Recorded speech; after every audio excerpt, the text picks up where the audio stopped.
Sound check. 1, 2, 3.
Good morning.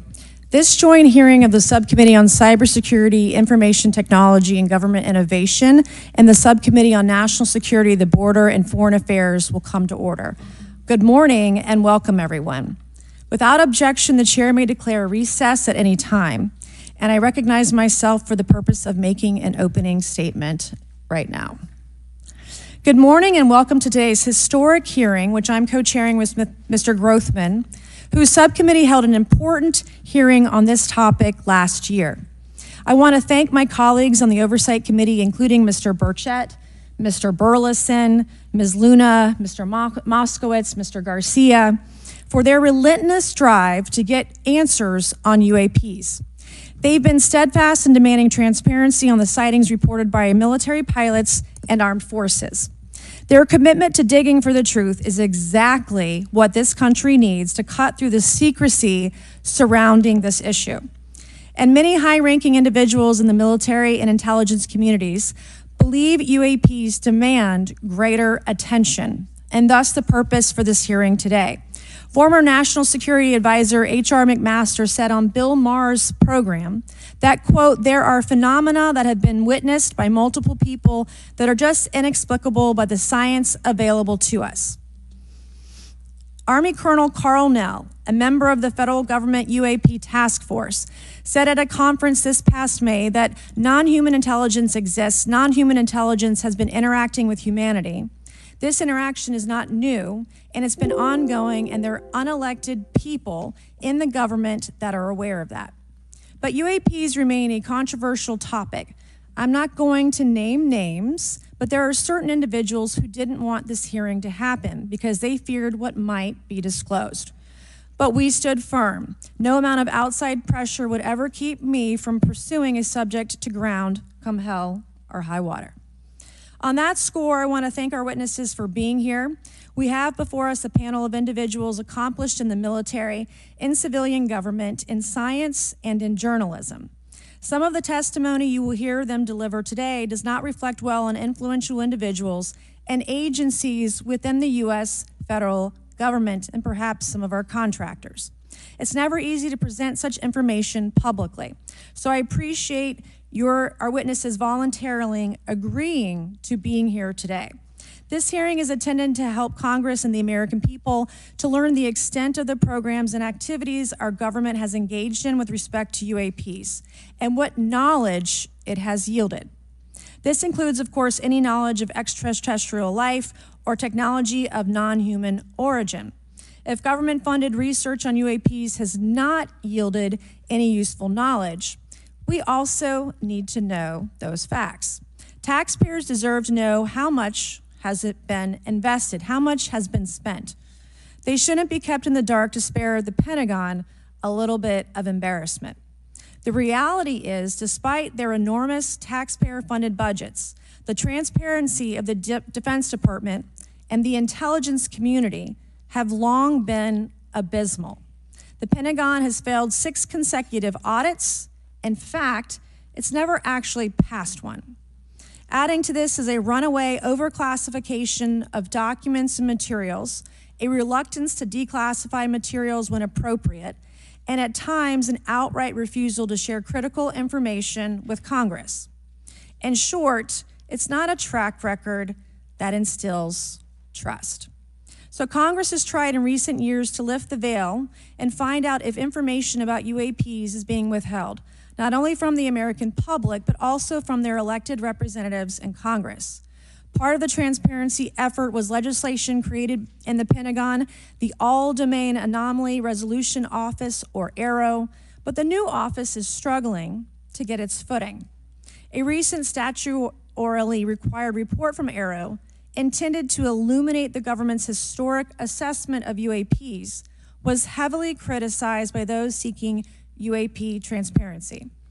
The report has stoked suspicions AARO is unable, or perhaps unwilling, to bring forward the truth about the government's activities concerning UAPs. I'm disturbed that AARO itself lacks transparency. Even its budget is kept from the public. So if there is no there, then why are we spending money on it, and by how much? why the secrecy? If it's really no big deal and there's nothing there, why hide it from the American people? Because I'm not a mathematician, but I can tell you that doesn't add up. I expect some of our witnesses to share their views on that AARO report. We will also hear from the witnesses today allegations of UAP-related misinformation and disinformation by government officials of which they are personally aware and directly experienced.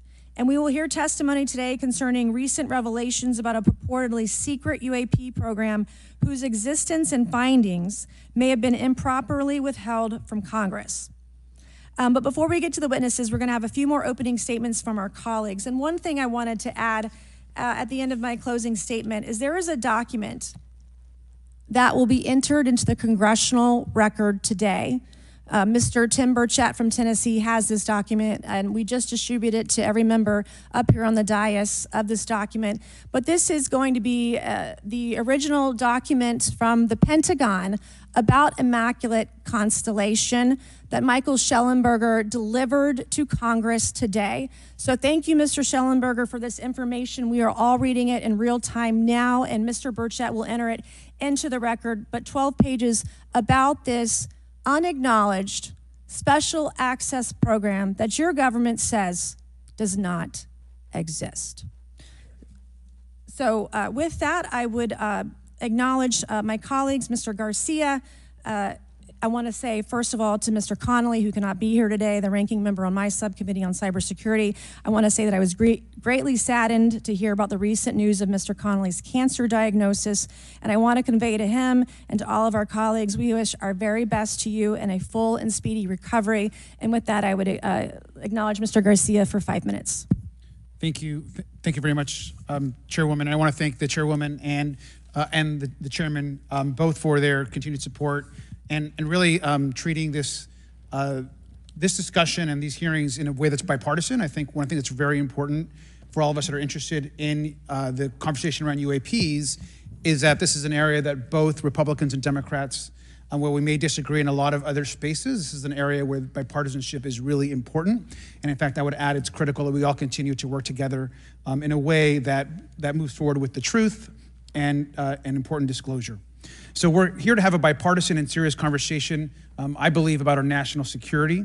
We should always ground these conversations in facts, evidence, and the data in front of us. I want to note that we have our witnesses here. I want to thank you all for being here, and note that also amongst you have folks that have also served us in our military. And I know that for many of you, this has been a difficult process, but I'm very grateful to have you with us today, and I thank you for joining us. I also want to note that today's hearing builds on a quite, I think, also historic public hearing that we had many months ago that Mr. Grothman and others helped lead in this very same hearing room, where I believe we began a really important public conversation about UAPs. And so I want to thank him for that, and I especially want to thank Chairwoman Mays for her continued advocacy on this topic. I also want to start with some facts. We know that there are objects or phenomena observed in our airspace, as our witnesses will testify, and also possibly in our oceans. In many cases, we don't know what they are, and this is, of course, why we're discussing UAPs. Now, the All-Domain Anomaly Resolution Office, AARO, has reported hundreds of UAPs that remain, quote, uncharacterized and unattributed, and which, quote, appear to have demonstrated unusual flight characteristics or performance capabilities and require further analysis. This is our own AARO office. Now, we shouldn't prejudge what they might be. I'm certainly not going to. We need evidence. But what we are detecting things, and we know that we don't understand them, and this is worth investigating. Now, the American people have legitimate questions, and I believe it's critical that Congress should help address them. This is about the truth and science and facts. Now, transparency and faith in our institutions is vital in a good democracy. Now, I'm proud to say that this hearing will build on that important bipartisan work, and I want to thank everyone for being involved, including members of our committee. Now, in our last hearing in July, we heard testimony that a significant number of pilots of major airlines have witnessed UAPs as well, but have no real confidential way of reporting them to the government. We heard that commercial pilots who encounter UAPs may be hesitant to speak openly due to stigma or fear of retaliation. We also know that AARO has reported that, and I want to quote, that most reports still reflect a bias towards restricted military airspace, a result of reporting from military personnel and sensors present in such areas. And so the lack of ability for civilian pilots raises real safety concerns, and limits our ability to understand UAPs. This is a particular piece of this conversation that I am very interested in. Now, our last hearing inspired us to introduce the Safe Airspace for Americans Act, joined by Chairman Grothman, Chairwoman Mace, and a bipartisan group of co-sponsors. I see some of our leaders from Safe Airspace for Americans Act here, and that would create a safe reporting for UAP process, which we want to continue to do. Now, members of both parties and senior officials in multiple administrations have now taken an interest in this issue. Mainstream media, in many cases, are beginning to take more of an interest in this issue, and we should all be proud to carry that work and build confidence for the American people. I believe we can always be more transparent. To me, this hearing and others are simply about the truth and getting to the facts of what these UAPs actually are. It's very important that we show that Democrats and Republicans in Congress can work together to cut through misinformation and look for a serious and thoughtful way to have the discussion in public. Many of us have also called for additional public hearings to discuss UAPs. This should be a topic that continues on throughout the Congress so that we can gather more information, data, and work with the relevant agencies to gather more information.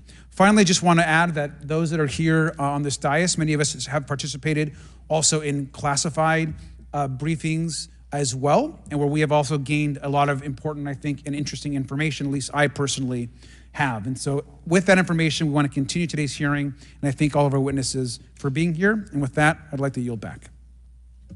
Thank you, Mr. Garcia, and I'd now like to recognize Mr. Grothman for a 5-minute introduction. Thank you. Good morning. I'd like to thank our witnesses for being here one more time. This is a topic I've been interested in since 8th grade. I'd like to thank Ms. Mace for working with me on this topic and for making this a joint subcommittee hearing. Last year, the Subcommittee on National Security, the Border and Foreign Affairs held an historic hearing to understand the potential national security risk of unidentified anomalous phenomena, or UAPs. We heard from former Navy Commander David Fravor, who shared firsthand experience with a UAP he engaged while on duty in the Pacific. We learned from David Gresh, a former member of the intelligence community, who revealed the supposed existence of secret government programs hidden from congressional oversight. Additionally, former military pilot Ryan Graves informed us of the limited ways in which the military and commercial pilots can report UAP sightings. Since that last hearings, I've led several briefings with government agencies to deepen my understanding with these issues. First, the Department of Defense Inspector General's Office informed us that the Department of Defense does not have a streamlined process for service members to report UAP activity. Since then, the Joint Chiefs have implemented standards for UAP reporting across the services. The Intelligence Community Inspector General informed us that whistleblowers often fear retaliation for reporting mismanagement of highly sensitive government projects or information. Finally, AARO has expressed to the committee that, like any other federal government agency, it's faced challenges in its establishment, specifically in hiring staff to manage UAP historical records and coordinating with other federal agencies.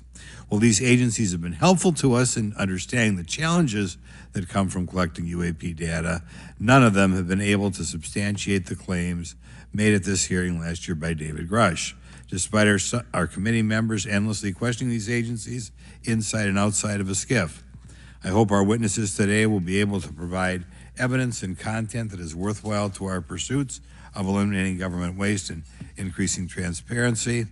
To help alleviate some of the roadblocks, I'm supportive of measures that were included in last year's National Defense Authorization Act to increase transparency and improve record-keeping measures when it comes to UAPs. But I believe there's still more work to go. I co-led the Safe Airspace for Americans Act with Ranking Member Garcia, which requires the Federal Aviation Administration to develop procedures to collect UAP data from civilian aviators. I look forward to working with members of Congress to see that this legislation and other UAP legislation crosses the finish line. I'm deeply alarmed by the reporting of the massive drone swarm that flew over Langley Air Force Base in Virginia last December. Langley is the home of the 1st Fighter Wing, which maintains half of the F-22s in the U.S. Air Force inventory. Reports of this incident indicate these drones were roughly 20 feet long, flying more than 100 miles an hour at an altitude of over 3,000 feet. yet the origin of these drones and their operators remains a mystery. This incident and other sightings near sensitive military installations highlights the complexity of the UAP challenge facing our intelligence, defense, and homeland security committees. Whether these phenomena are the result of foreign adversaries developing advanced technologies or something else entirely, we must take them seriously, investigate them thoroughly, and assess their implications on national defense. The repeated UAP sightings around sensitive military sites underscores the need for innovative defensive strategies beyond traditional measures. They also highlight the urgent need for updated policies to address emerging threats as well as more effective interagency cooperation and intelligence sharing. However, none of this is going to be possible without transparency. For far too long, critical information about UAPs has been either classified or ignored, leaving the American public and key congressmen without clarity needed to make informed decisions. Declassifying reports and fostering a more open dialogue about UAPs will not only increase the public trust, but also encourage collaboration between government, the scientific community, and our allies. Quite frankly, there's been things that have been kept secret that is, I think, old enough that there is no reason it shouldn't be released, regardless of any so-called, private information. A transparent approach will allow us to share insights, identify patterns, and develop new strategic defenses.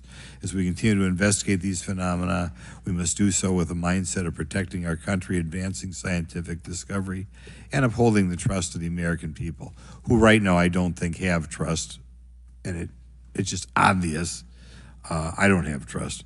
We cannot shy away from the unknown, especially when the stakes are so high. I look forward to discussing these matters with the witnesses today. I'm hopeful we can learn from the testimony and come out of this hearing with actionable ideas to advance UAP transparency. Actually, the idea is just to say, in my mind, go back 15 years and everything has to be released. I'm hopeful that we can learn from their testimony and come out of this hearing. And with that, I yield back. Thank you. I'll now recognize Mr. Moskowitz for a 5-minute introduction. Thank you, Chairwoman. Good morning, everyone. I first want to thank the chairs and ranking members for holding the hearing today on this topic and, again, having a second hearing. I want to thank the witnesses for coming forward today to share your expertise on UAPs and the need to build trust through transparency. But first, I want to mention, you might be wondering why Chairman Comer has allowed me to be a ranking member today, but it's really only because our dear friend, Jerry Connolly, is not here. As Chairwoman Mace mentioned, he was diagnosed with esophageal cancer, and all of us on this committee know Jerry, and he's a fighter, and we're praying for him and hoping for his speedy recovery. So today's hearing marks this committee's second meeting dedicated to UAP transparency. I was pleased, as I know all of us are, on the bipartisanship that existed in last year's hearing, and even though we can't talk about what happens in the classified settings, the bipartisanship that has existed in those settings with the questions members have asked. Last year's hearing was a great example of open dialogue about UAPs, and we must remain committed to sharing information with the American people. And I think you see that commitment based on the people here and the commitment across the political spectrum. I personally have worked with multiple members of this committee, but I want to particularly thank Congressman Burchett, Mace, Luna, and Garcia for working on bipartisan pieces of legislation. In recent years, Congress has taken numerous bipartisan steps towards greater transparency. In 2022, in the NDAA, we created the All-Domain Anomaly Resolution Office to investigate unidentified flying objects. Following Aero, along with ODNI, released an unclassified report on UAP sightings. Of the 366 sightings included in the report, 171 remain uncharacterized, with some of these appearing to have demonstrated unusual flight characteristics or performance capabilities. That's a nice way of saying we don't want to tell you what they are. In March, Aero revealed a report on the historical record of U.S. government involvement with UAPs, which covered investigatory efforts going back from 1945 to the present day. Earlier this year, I joined Congressman Burchett to introduce the UAP Transparency Act, which would require the declassification of all documents related to UAPs with many other members of this committee. In fiscal year 2024, the NDA required the National Archives and Records Administration to establish the unidentified anonymous phenomena records collection. This collection will include digital copies of all unidentified UAP records that can be publicly disclosed. This commitment in transparency is vitally important, and unnecessary overclassification has led to a void of information, which has allowed theories over the decades to foster. When the American people and members of Congress ask, are reports of UAPs credible, we're met with stonewalling. We're met with responses of, I can't tell you. And in fact, we're met with people not wanting us to have hearings. We're met with people not wanting us to ask you questions. In fact, many of us were told not to ask some of you certain questions on certain topics. In a time of heightened distrust of our government institutions, I believe more transparency is not only needed, but is possible. And obviously we can respect national security limits, but we also have to provide our constituents with the information and oversight that they have tasked us for. As part of this, government agencies must maintain open lines of communication with members of Congress. And there are regular questions that Americans have. What are UAPs? Are they real? Are they ours? How has this technology been developed? How do they get funded, right?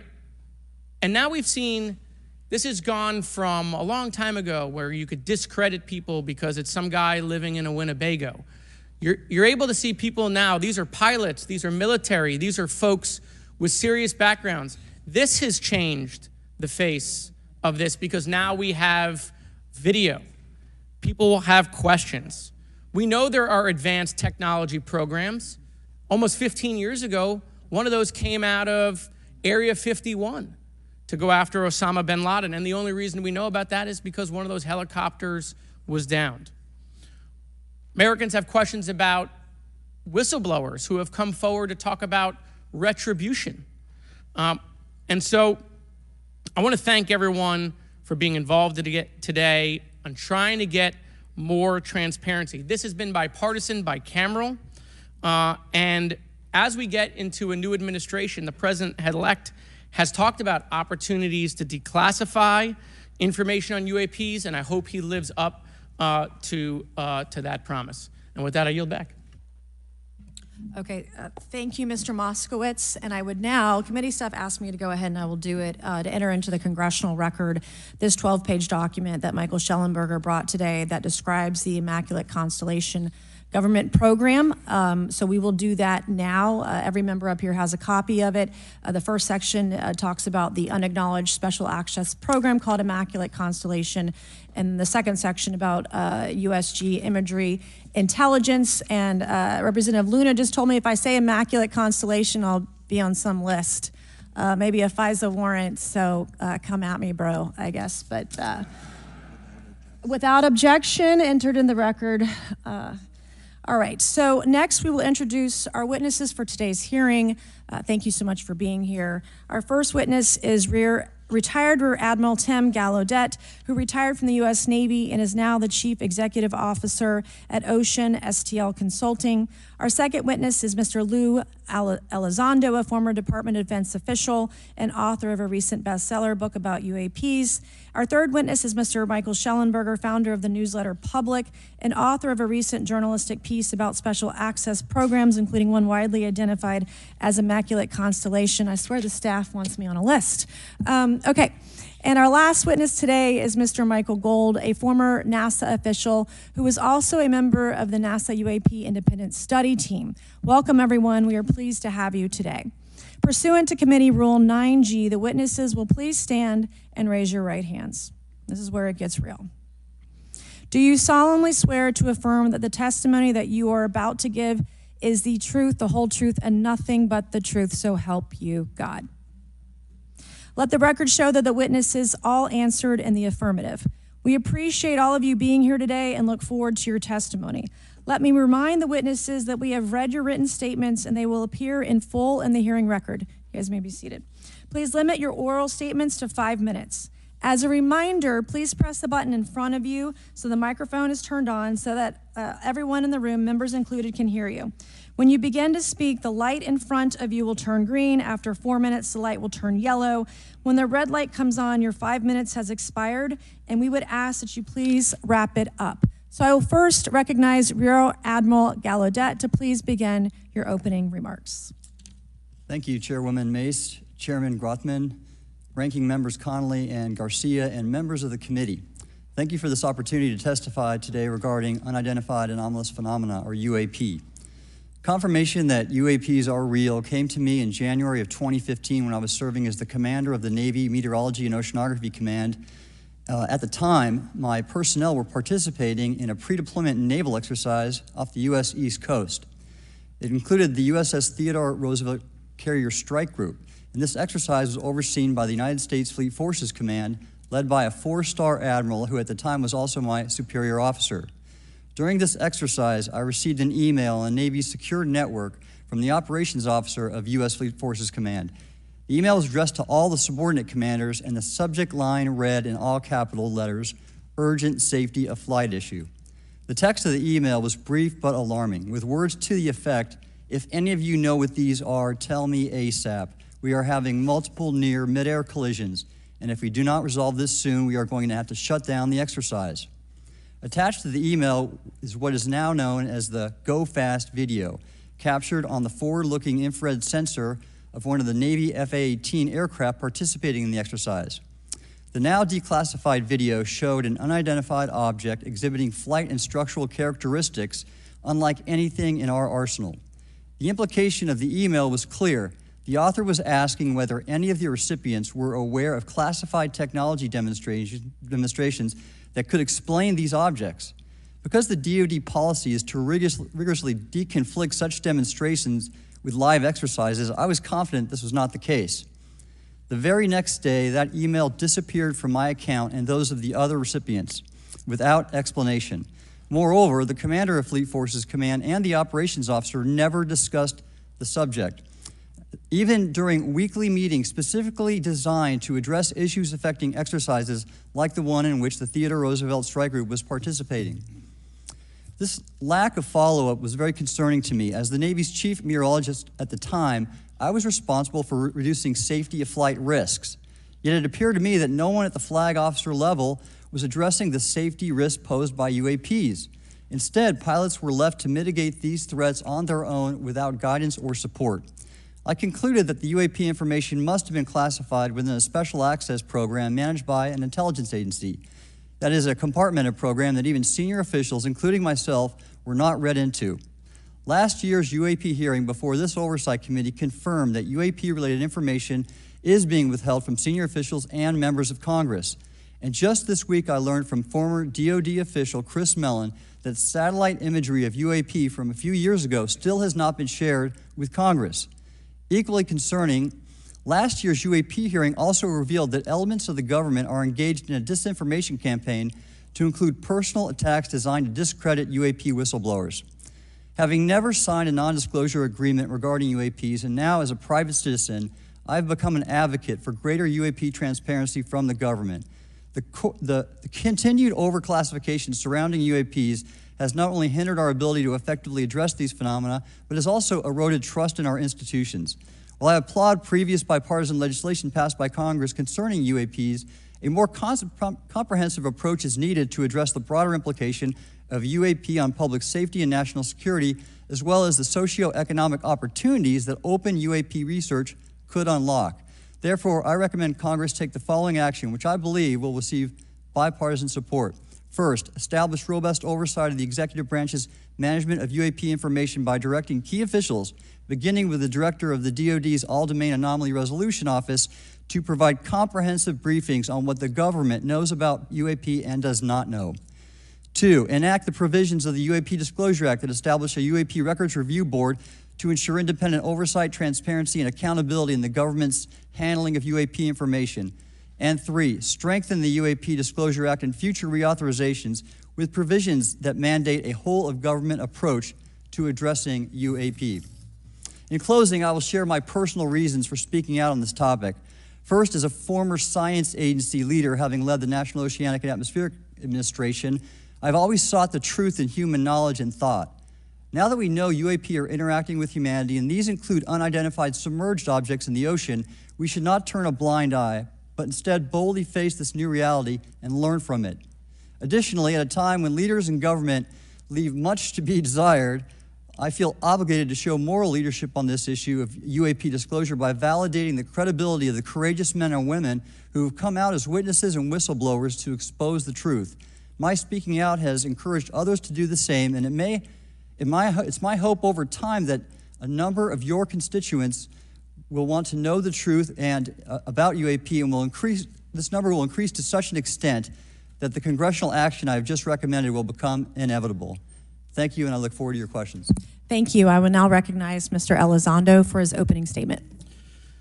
Greetings, Chairwoman Mace, Chairman Grothman, Ranking Members Connolly and Garcia, and members of the committee. It is my honor and privilege to testify before you on the issue of unidentified anomalous phenomenon, formerly known as UFOs. On behalf of our brave men and women in uniform and across the intelligence community, as well as my fellow Americans who have awaited this day, thank you for your leadership on this important matter. Let me be clear, UAP are real. Advanced technologies not made by our government or any other government are monitoring sensitive military installations around the globe. Furthermore, the U.S. is in possession of UAP technologies, as are some of our adversaries.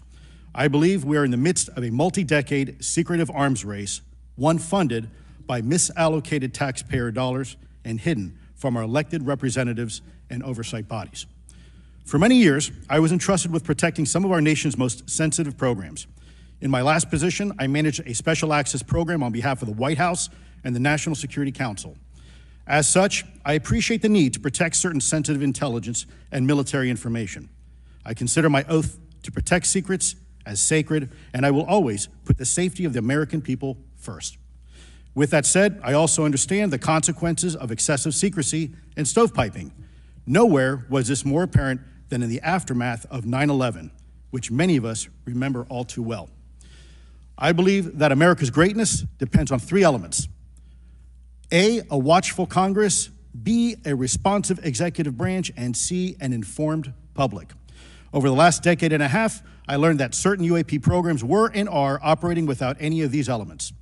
Although much of my government work on the UAP subject still remains classified, excessive secrecy has led to grave misdeeds against loyal civil servants, military personnel, and the public, all to hide the fact that we are not alone in the cosmos. A small cadre within our own government involved in the UAP topic has created a culture of suppression and intimidation that I've personally been victim to, along with many of my former colleagues. This includes unwarranted criminal investigations, harassment, and efforts to destroy one's credibility. Most Americans would be shocked to learn that the Pentagon's very own Public Affairs Office openly employs a professional psychological operations officer as the singular point of contact for any UAP-related inquiries from citizens and the media. This is unacceptable. Many of my former colleagues and I have provided classified testimony to both the Department of Defense and the Intelligence Community Inspector General, and many of us have subsequently been targeted by this cabal with threats to our careers, our security clearances, and even our lives. This is not hyperbole, but a genuine fact, and this is wrong. To fix these problems, I propose three principal actions. First, Congress and the President should create a single point of contact responsible for a whole-of-government approach to the UAP issue. Currently, the White House, CIA, NASA, the Pentagon, Department of Energy, and others play a role, but no one seems to be in charge, leading to unchecked power and corruption. Second, we need a national UAP strategy that will promote transparency and help restore the American public's trust at a time when the public's trust is at an all-time low. This strategy should include a whole-of-government approach, including the academic and scientific communities, the private sector, and our international partners and allies. Third, Congress should create a protected environment so whistleblowers desperate to do the right thing can come forward without fear. As it currently stands, these whistleblowers suffer because of stigma, a code of silence, and concerns about retaliation. These whistleblowers should be encouraged to come forward in ways that protect them against any forms of retaliation. Policies and procedures should ensure that protection. And for those who refuse to cooperate, it is up to the members of this committee and the other lawmakers to wield their subpoena power against hostile witnesses and prevent additional government funding to those UAP efforts that remain hidden from congressional oversight. In closing, we as Americans have never been afraid of a challenge. In fact, we thrive on them, whether it's eradicating polio or going to the moon. We don't run from a challenge, we take it head on. To the incoming administration and Congress, I say to you, we need immediate public transparency. And this hearing is an important step on that journey. If we approach the UAP topic in the same way as we as Americans have met other challenges, we can restore our faith in our government institutions. Together, we can usher in a new era of accountable government and scientific discovery. I believe that we as Americans can handle the truth, and I also believe the world deserves the truth. Thank you, esteemed members of Congress, for your time today. It is profoundly appreciated by many. Thank you. I ask unanimous consent for Representatives Ogles of Tennessee and Boebert of Colorado to be waived onto the subcommittee for today's joint subcommittee hearing for the purpose of asking questions. Without objection, so ordered. I would now like to recognize Mr. Shellenberger for his introductory remarks. Chairwoman Mace, Chairman Grothman, Ranking Member Connolly, Ranking Member Garcia, members of the subcommittees, thank you for inviting my testimony. One of Congress's most important responsibilities is oversight of the executive branch in general and the military and intelligence community in particular. Unfortunately, there is a growing body of evidence that the U.S. government is not being transparent about what it knows about unidentified anomalous phenomena, and that elements within the military and the IC are in violation of their constitutional duty to notify Congress of their operations. President-elect Donald Trump and former President Barack Obama have both said that the government has information about UAPs that it has not released. There are other explanations for UAPs than that they represent a new form of life or non-human life. Current dominant alternative theories, including those put forward by AARO, are that UAPs are some kind of natural phenomena we don't yet understand, like ball lightning or plasma. They could also be part of some new U.S. or foreign government weapons programs, such as drones, aircraft, balloons, CGI, hoaxes, or birds. Whatever UAPs are, Congress must be informed, as must the people of the United States. We have a right to know what UAPs are, no matter what they are. However, we now have existing and former U.S. government officials who have told Congress that AARO and the Pentagon have broken the law by not revealing a significant body of information about UAPs, including military intelligence databases that have evidence of their existence as physical craft.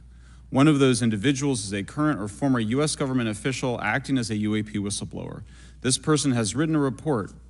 This is the report that says the executive branch has been managing UAP, NHI issues without congressional knowledge, oversight, or authorization for some time, quite possibly decades. Furthermore, these individuals have revealed the name of an active and highly secretive DoD unacknowledged special access program, or USAP. The source of that document told me, that the USAP is a strategic intelligence program that is part of the U.S. military family of long-standing, highly sensitive programs dealing with various aspects of the UAP problem. The new UAP whistleblower claims that the U.S. military and IC database includes videos and images taken using infrared, forward-looking infrared, full-motion video, and still photography. The report that was just shared with Congress says Immaculate Constellation serves as a central or parent USAP that consolidates observations of UAPs by both tasked and untasked collection platforms. Immaculate Constellation includes high-quality imagery intelligence and measurement and signature intelligence of UAPs, the whistleblower's report adds. The sources of this intelligence are a blend of directed and incidental collection capabilities, positioned in low Earth orbit, the upper atmosphere, as well as military and civilian aviation altitudes and maritime environments. The report to Congress details in detail various UAPs, including spheres, orbs, disks, saucers, ovals, triangles, boomerang, arrowhead, and irregular organic. The report describes various incidents found in the human intelligence databases. One involved orbs surrounding and forcing an F-22 out of its patrol area. In another incident, the crew of a Navy aircraft carrier watched a small orange-red sphere rapidly descend from a high altitude of 100 to 200 yards directly above the flight deck of the CVN, or aircraft carrier. And since my reporting on this Immaculate Constellation last month, another source came forward who told me that they saw a roughly 13-minute long, high-definition, full-color video of a white orb UAP coming out of the ocean approximately 20 miles off the coast of Kuwait. It was filmed from a helicopter. Then halfway through the video, the person said the orb is joined by another orb that briefly comes into the frame from the left before rapidly moving again out of the frame. The person discovered the video on SIPR, the Secure Internet Protocol Router Network, which the DoD uses to transmit classified information. A leading UAP researcher who utilizes the Freedom of Information Act to find out what the government knows, John Greenwald, told me last year that the US government had been increasingly denying his request for UAP information. He has been doing FOIA requests for 27 years and has an archive of 3 million pages. The government has for decades denied any interest in UFOs, he told me, but the documents that he has assembled show that behind the scenes, it was a completely different story. Contrary to the hopes of many advocates of transparency, the government has been restricting more information since the leak of 3 UAP videos in 2017. The DoD organization AARO has been labeling many documents with a B7 exemption, which Greenwald says does not make any sense. They're stating that anything AARO does is involved in law enforcement investigation, which allows AARO to not release it. Greenwald says that the DoD has denied the existence of a UAP and ATIP-related records on multiple occasions, only to acknowledge them after an appeal was filed. He added that the Naval Air Systems Command in March 2022 stated they found no additional UAP videos. It seemed strange that they had 3 and only those 3, but other requests had been filed by the Black Vault, that's John Greenwald's group, to seek out more places UAPs might be hiding. Then in September 2022, the Navy admitted that the UAP-related videos and photographs existed, but denied the request in full for their release, saying that the requested videos contain sensitive information that are classified and exempt from disclosure. The DoD will deny things on a Monday and then admit to it on a Friday, said Greenwald. He said the government can and does release videos that protect secret methods of capturing it. They fall back on the sensitive platform excuse a lot, he said. However, the on-screen information can be blurred and scrubbed. The metadata can be removed. I'll show you this example here. This is a presentation from the UATP task force. This is completely absurd. It's nuts, this level of censorship, of redaction on a document. It shows the redaction of how many reports they've collected, for how many years. 2 of the 3 potential explanations are blacked out. The Pentagon, the intelligence community is treating us like children. It's time for us to know the truth about this. I think that we can handle it. Thank you very much. Thank you. I would now like to recognize Mr. Gold for 5 minutes. Thank you, Chairwoman Mace, Chairman Grothman, Ranking Members Connolly and Garcia, Representative Moskowitz, and distinguished members of both subcommittees.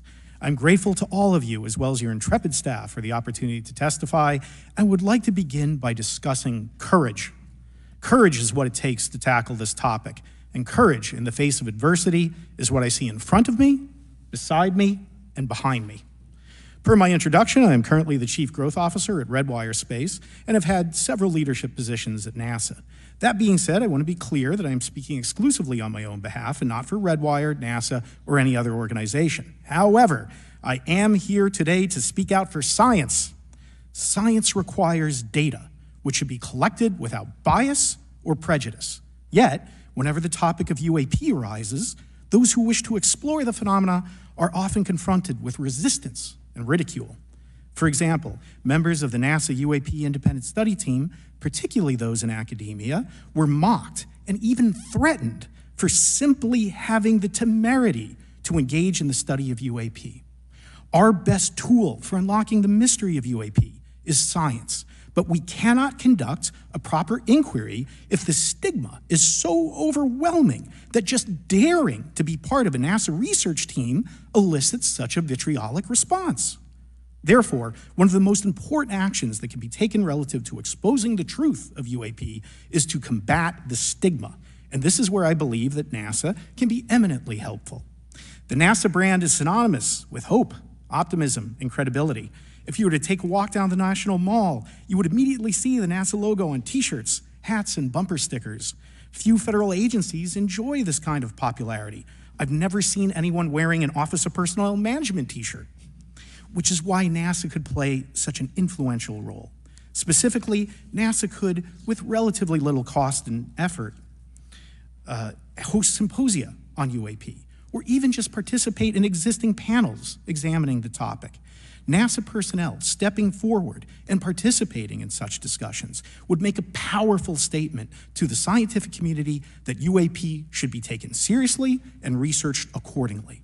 In regard to research, NASA has vast archives, much of which may contain important UAP data. Again, for relatively little cost and effort, NASA could create an AI or ML algorithm that could search the agency's archives for anomalous phenomena. I suspect that such an effort would not only result in information that will help us to understand UAP, but could result in data that will assist in other areas of scientific inquiry, such as anomalous weather or meteorite activity. Beyond its existing archives, NASA could act as a clearinghouse for civilian and commercial UAP data. During my work on the UAP Independent Study Team, it quickly became evident that there is no clear or well-publicized process for civilian pilots to report UAP sightings. The stigma associated with UAP hampers the number of pilots that would report such phenomena, but even for those who overcome the stigma, I believe the current FAA guidance is largely unknown and poorly understood. In order to effectively collect UAP data, the independent study team recommended the use of NASA's Aviation Safety Reporting System, or ASRS. This system, which is administered by NASA and funded by the FAA, provides a confidential means for the reporting of safety violations in a voluntary and non-punitive manner. Over 47 years, the ASRS has collected nearly 2 million reports. ASRS is the perfect tool to collect UAP data, which could then be collated by NASA and shared with the public at large. Leveraging ASRS could create a treasure trove of UAP data, potentially hundreds of thousands of reports, supporting this hearing's goal of exposing the truth. And I'm grateful to our two co-chairs and other members who have already incorporated this idea into proposed legislation. At this hearing, and as others have demonstrated, the UAP issue is justifiably dominated by national security and defense. However, I would urge the subcommittees to keep in mind the numerous ways that NASA and the FAA, as well as commercial activities in the air, in space, and in the water, can generate a massive amount of invaluable data on anomalous phenomena. I cannot help but be excited by the potential for such an endeavor, since scientific discovery is driven by anomalies. It's the existence and study of anomalies that led to the theory of relativity, quantum mechanics, and nearly all of humanity's scientific breakthroughs.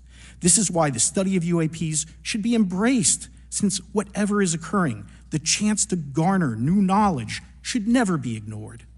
We must be thorough in collecting information, fearless in making conclusions, and open to following the data, no matter how mundane or extraordinary the results may be.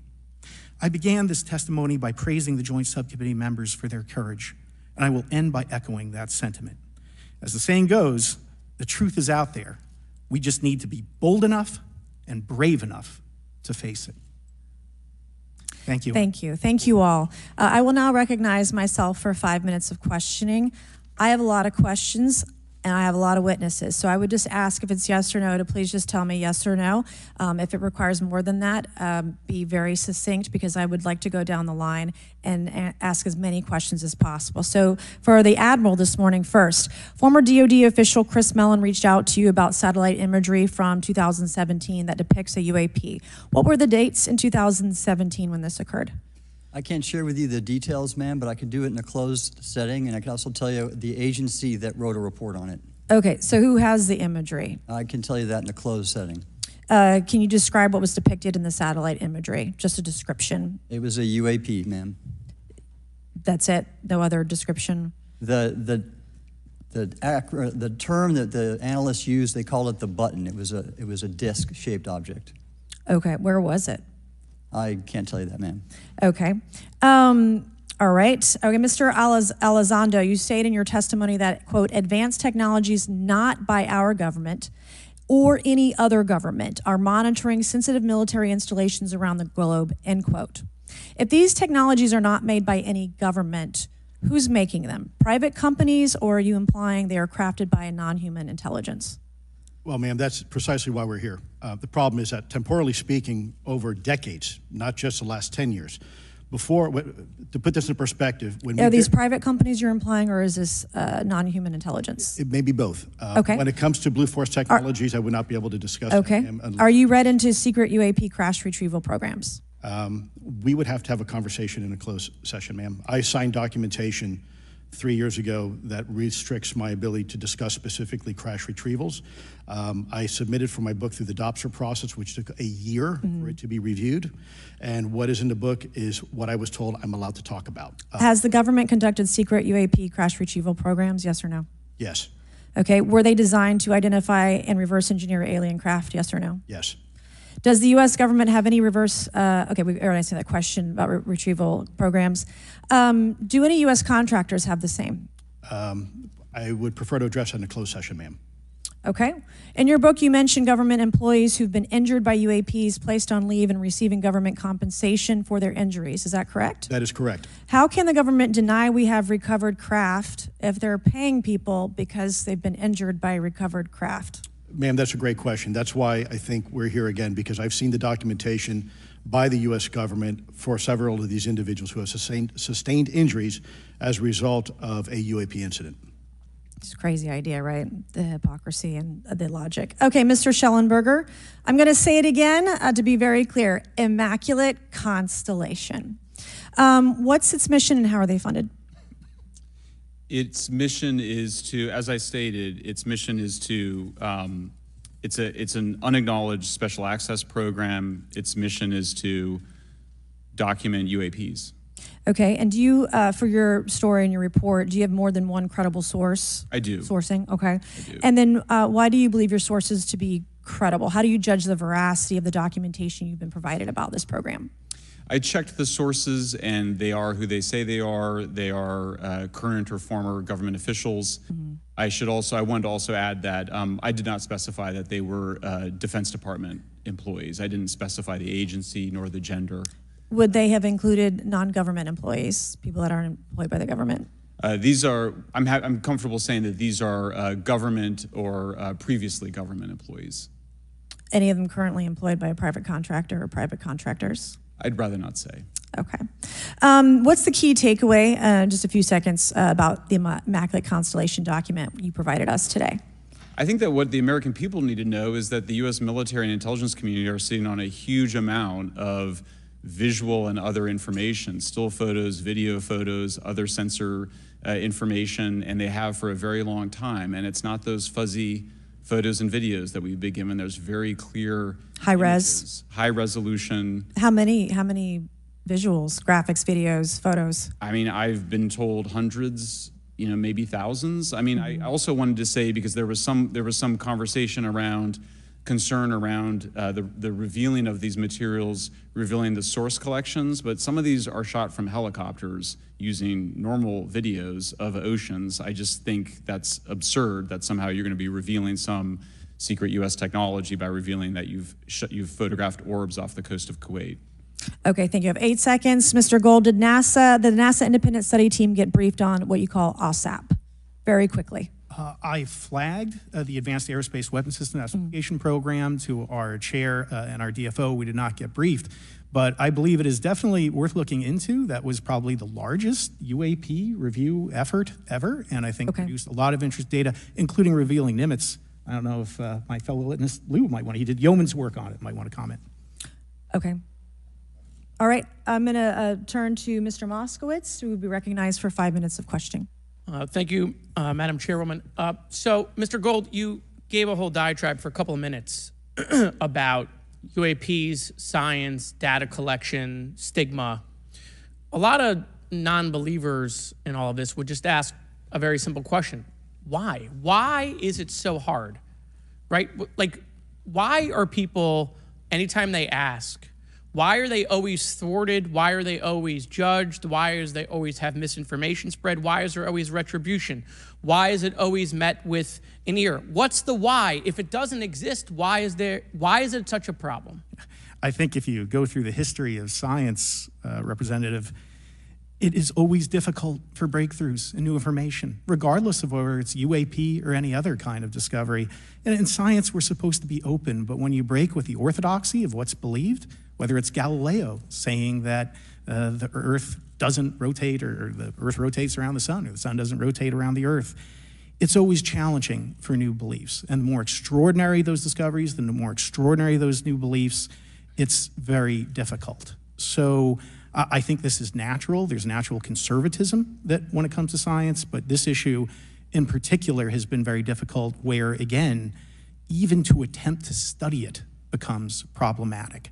But every hearing like this, every news report, every video, documentaries. I was privileged to be a part of something Dan Fair is putting together. I think many of us have interviewed for it, documentary over 30 different government officials.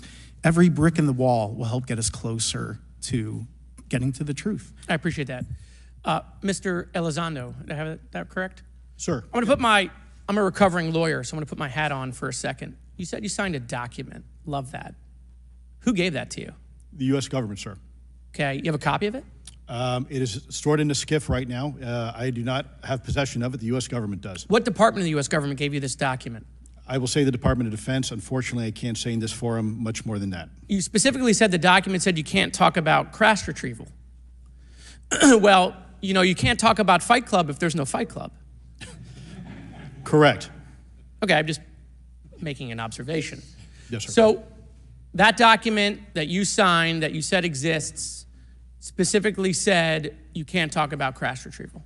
Correct, sir. It was a limitation on what because already I'd been speaking publicly about the topic, and so the document said you can continue saying X, Y, Z, but you cannot discuss the topic. When you of crash give retrievals. me the atmosphere of signing this document. You're in a room by yourself? I'm in a SCIF with a security officer, sir. Just one-on-one? Anybody else? There may have been an assistant as well. It was in a SCIF within a Department of Defense facility. Give me your background real quick. My background is I went to school to study microbiology and immunology, entered into the U.S. Army, and after a very short stint in military intelligence, I became a counterintelligence special agent. As a civilian, later on I became a special agent in charge, running investigations in counterterrorism and counterespionage primarily, with some experience in counterinsurgency and counternarcotics.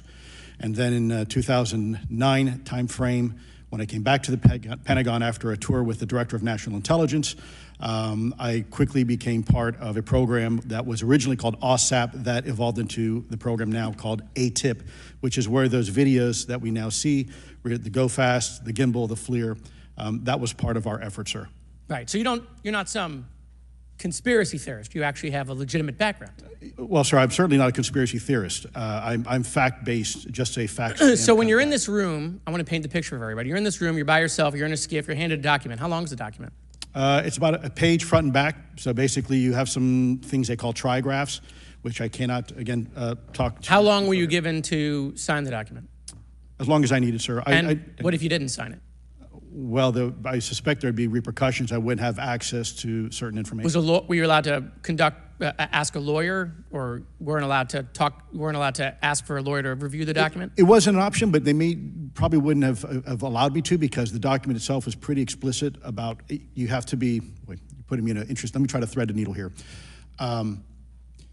There are certain documents that we have in the U.S. government that allow people to have access to certain programs, whether it's a special, and I'm going to be very generic here, whether it's a special access program or a controlled access program, SAP, CAP, whatnot. How many people have to sign that document? It depends how many people are going to get access to the information, sir. Okay. Last question. Doctor, real quick, can you tell us about the Omaha incident in greater detail? I've read your background, right? Some people would label you as a member of the deep state, since you worked in government for a long period of time. But can you tell us more about that incident? You've written a lot about that. I wrote a lot about incidents like it, Congressman, but that specific incident involved the USS Omaha, the littoral combat ship of the U.S. Navy operating off Southern California. I don't remember the exact date. It was within the last decade. And what the watchstanders on the bridge observed was a UAP, again, something that was aloft but had no observable exhaust or control surfaces. So it was something that couldn't be explained. And then they saw it enter the water from the atmosphere and going through the air-sea interface, and so thus exhibiting transmedium travel. Thank you. I yield back. Thank you. I'll now recognize Mr. Grothman for 5 minutes of questioning. Yeah, we'll start with Mr. Gallaudet. During a previous UAP hearing, Navy Commander David Fravor discussed the TikTok object engaged in 2004. Are you familiar with the incident, the TikTok incident? Yes, sir. That's almost 20 years I'll go, right? Yes, sir. It's been said there are more videos, documents, and reports related to this incident. Do you believe the information regarding the TikTok incident should be available to all members of Congress? And in your expertise, what reason would the Department of Defense possibly have for not releasing information that's over 20 years old? Thank you, Congressman. I don't think there's any good reason to withhold information and important data, especially of national security concern from Congress. What would they say? I will speculate, sir, that they don't want to share that kind of information because it reveals weaknesses in our ability to monitor and protect our airspace. Okay. In your written testimony, you claim last year's UAP hearing before this oversight committee confirmed that UAP-related information is, well, it's not only being withheld, but that elements of the government are engaging in a disinformation campaign to include personal attacks designed to discredit UAP whistleblowers. Could you elaborate on that statement a little? Yes, sir. Earlier this year, I met with the DoD's All-Domain Anomaly Resolution Office, and what I thought would be a 90-minute meeting just to meet with leadership turned out to be an hours-long influence operation on me, where they attempted to convince me of the validity of the very flawed and error-ridden historical records report. In addition, they tried to have me question very valid UAP reports like the Tic Tac incident, and even coming to stating possibly that the Tic Tac was American technology. And then, of course, if you ask David Fravor or Alex Dietrich, the two witnesses, they were convinced it was otherwise. And then, and they also cast discredit on various UAP whistleblowers and witnesses to question their validity and credibility as witnesses. Okay. We'll go to Mr. Elizondo. Hope I got that right, or not at least Close not enough, that sir. right.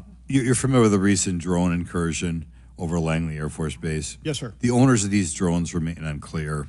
The U.S. military has not been able to give us in Congress an answer. Given your experience with the Department of Defense and the intelligence community, how frequently are UAP sightings over military installations?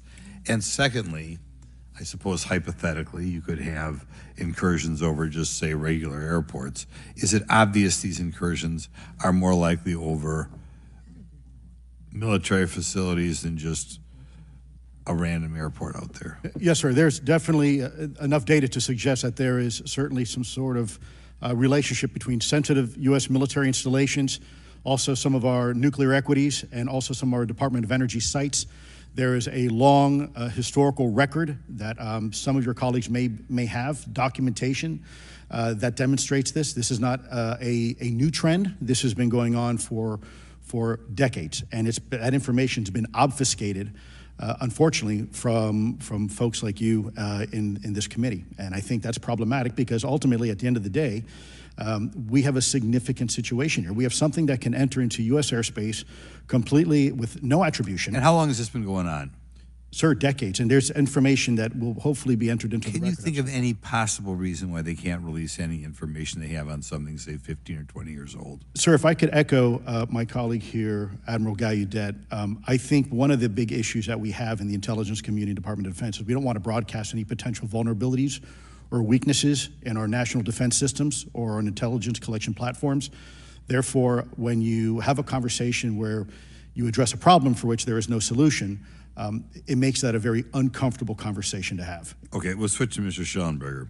The primary reason you're here today is because you published an article on the news publication that you own called Public, right? Alleging that a new unnamed government whistleblower has come forward asserting that a highly classified program exists dedicated to recovery and reverse engineering of UAP technologies. Can you give us what specific evidence you have or that your source provided you to substantiate the claims about the existence of the Immaculate Constellation program? Well, you have the report in front of you now, so you can see it for yourself. I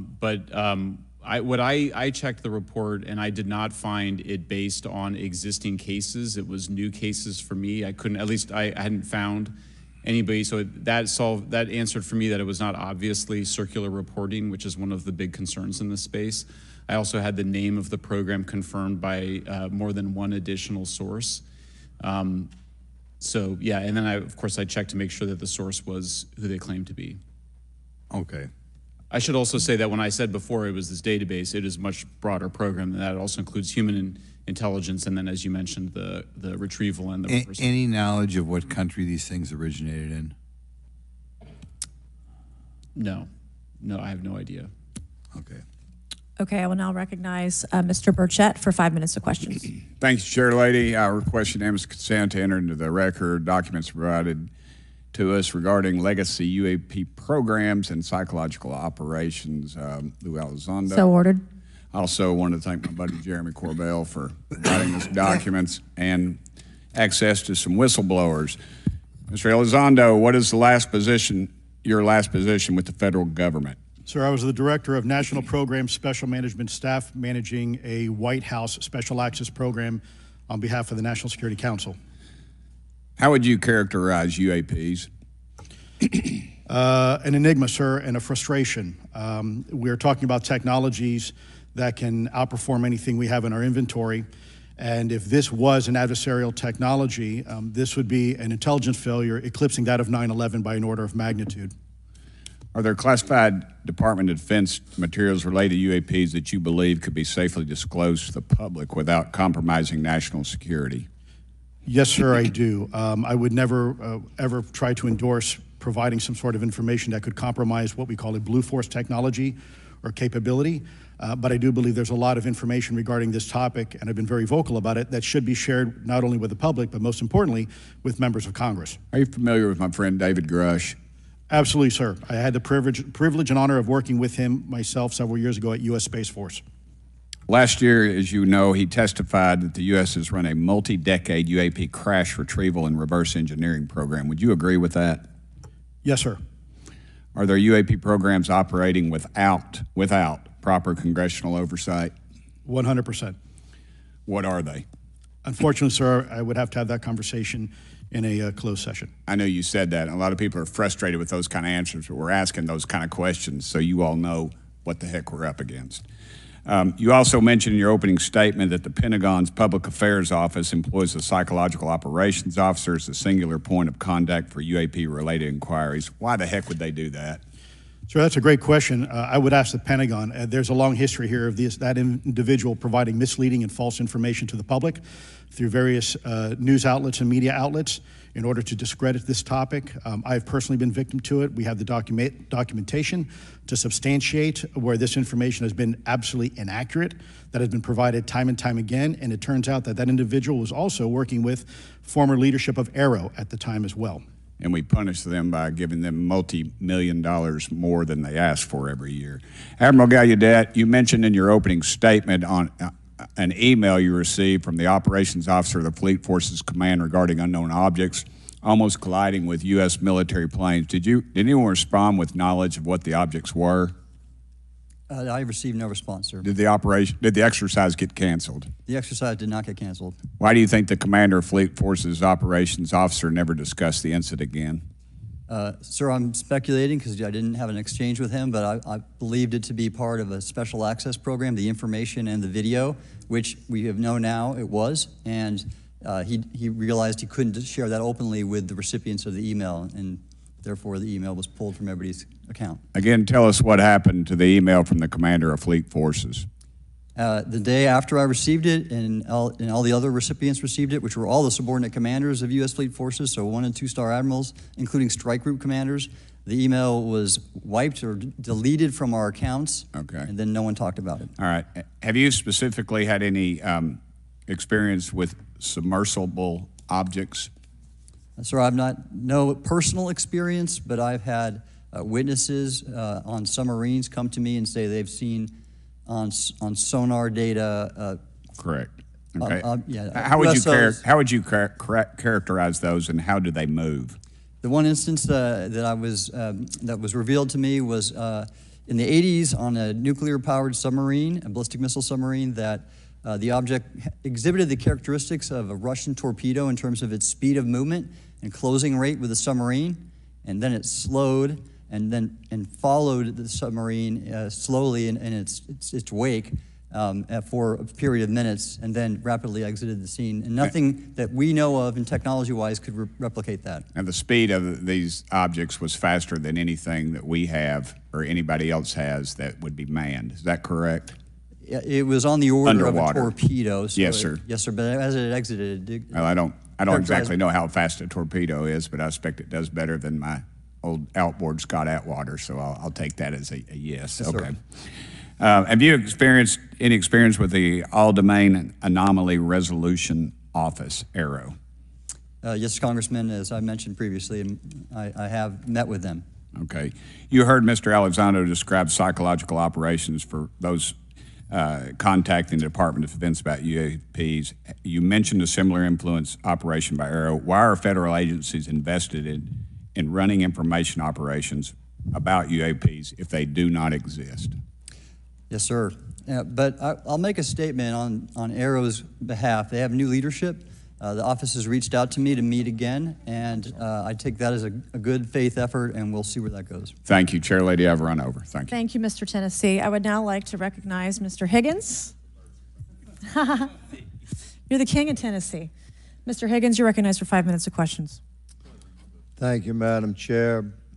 Mr. Elizondo, Mr. Shellenberger notes in the report that we've been given for this hearing. I believe, Mr. Shellenberger, let me shift you, are the author of this report. I'm sorry, sir. I'm not the author. Mr. Shellenberger, were you the author of this report? There's No, I was no not. name on it. No. Do you know the author? I do. You do. And how would you estimate that madam or gentleman, the author? The person is a current or former U.S. government employee.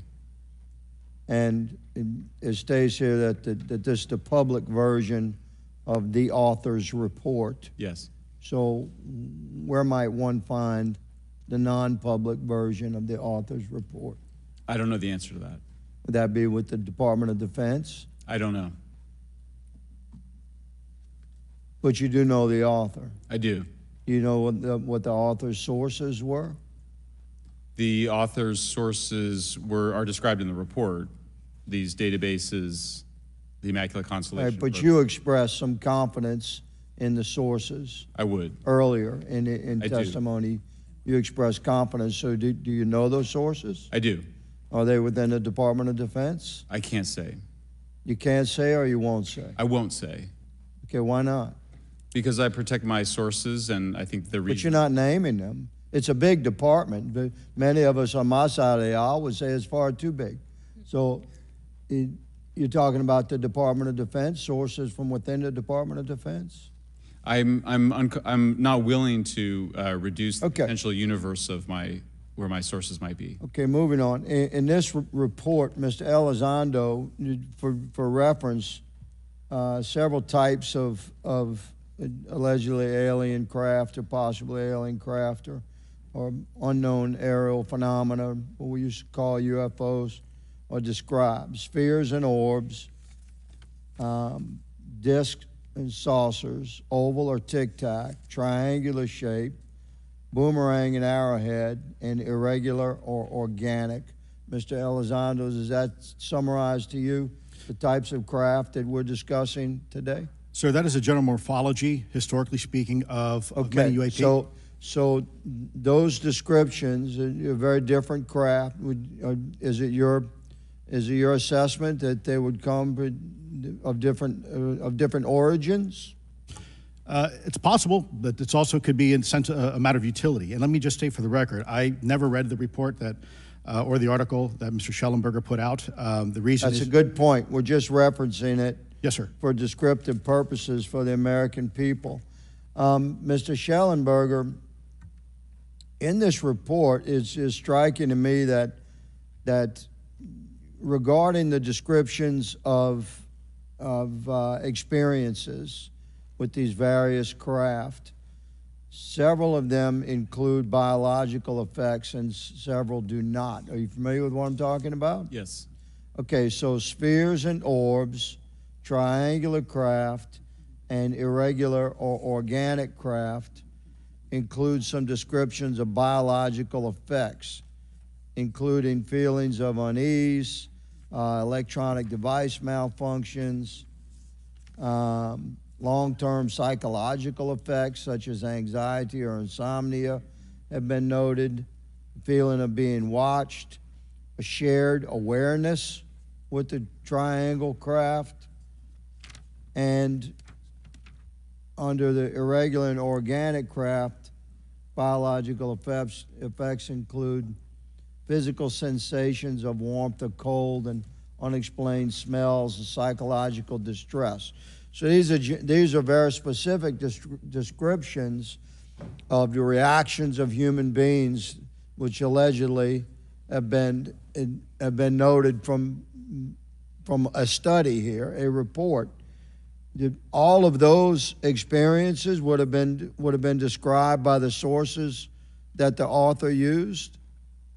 I'm not sure I understand. This is a very broad description of biological effects, and it's striking to me that they are present with relation to some types of craft, but absent in others. This would require a great deal of research and study. Can you explain that?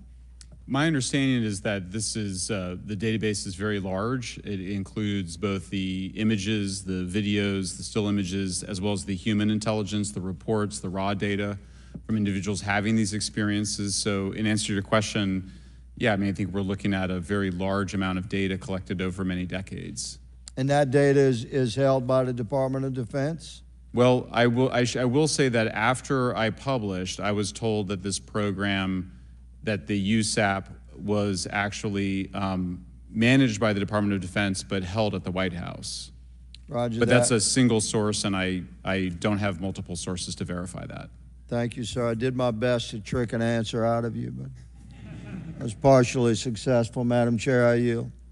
Thank you. I now recognize Mr. Frost for 5 minutes of questions. Thank you, Madam Chair. In addition to serving on this committee, the Oversight Committee, I also serve on the Science, Space, and Technology Committee, where we often discuss how essential data and evidence are used in science and used at departments such as NASA.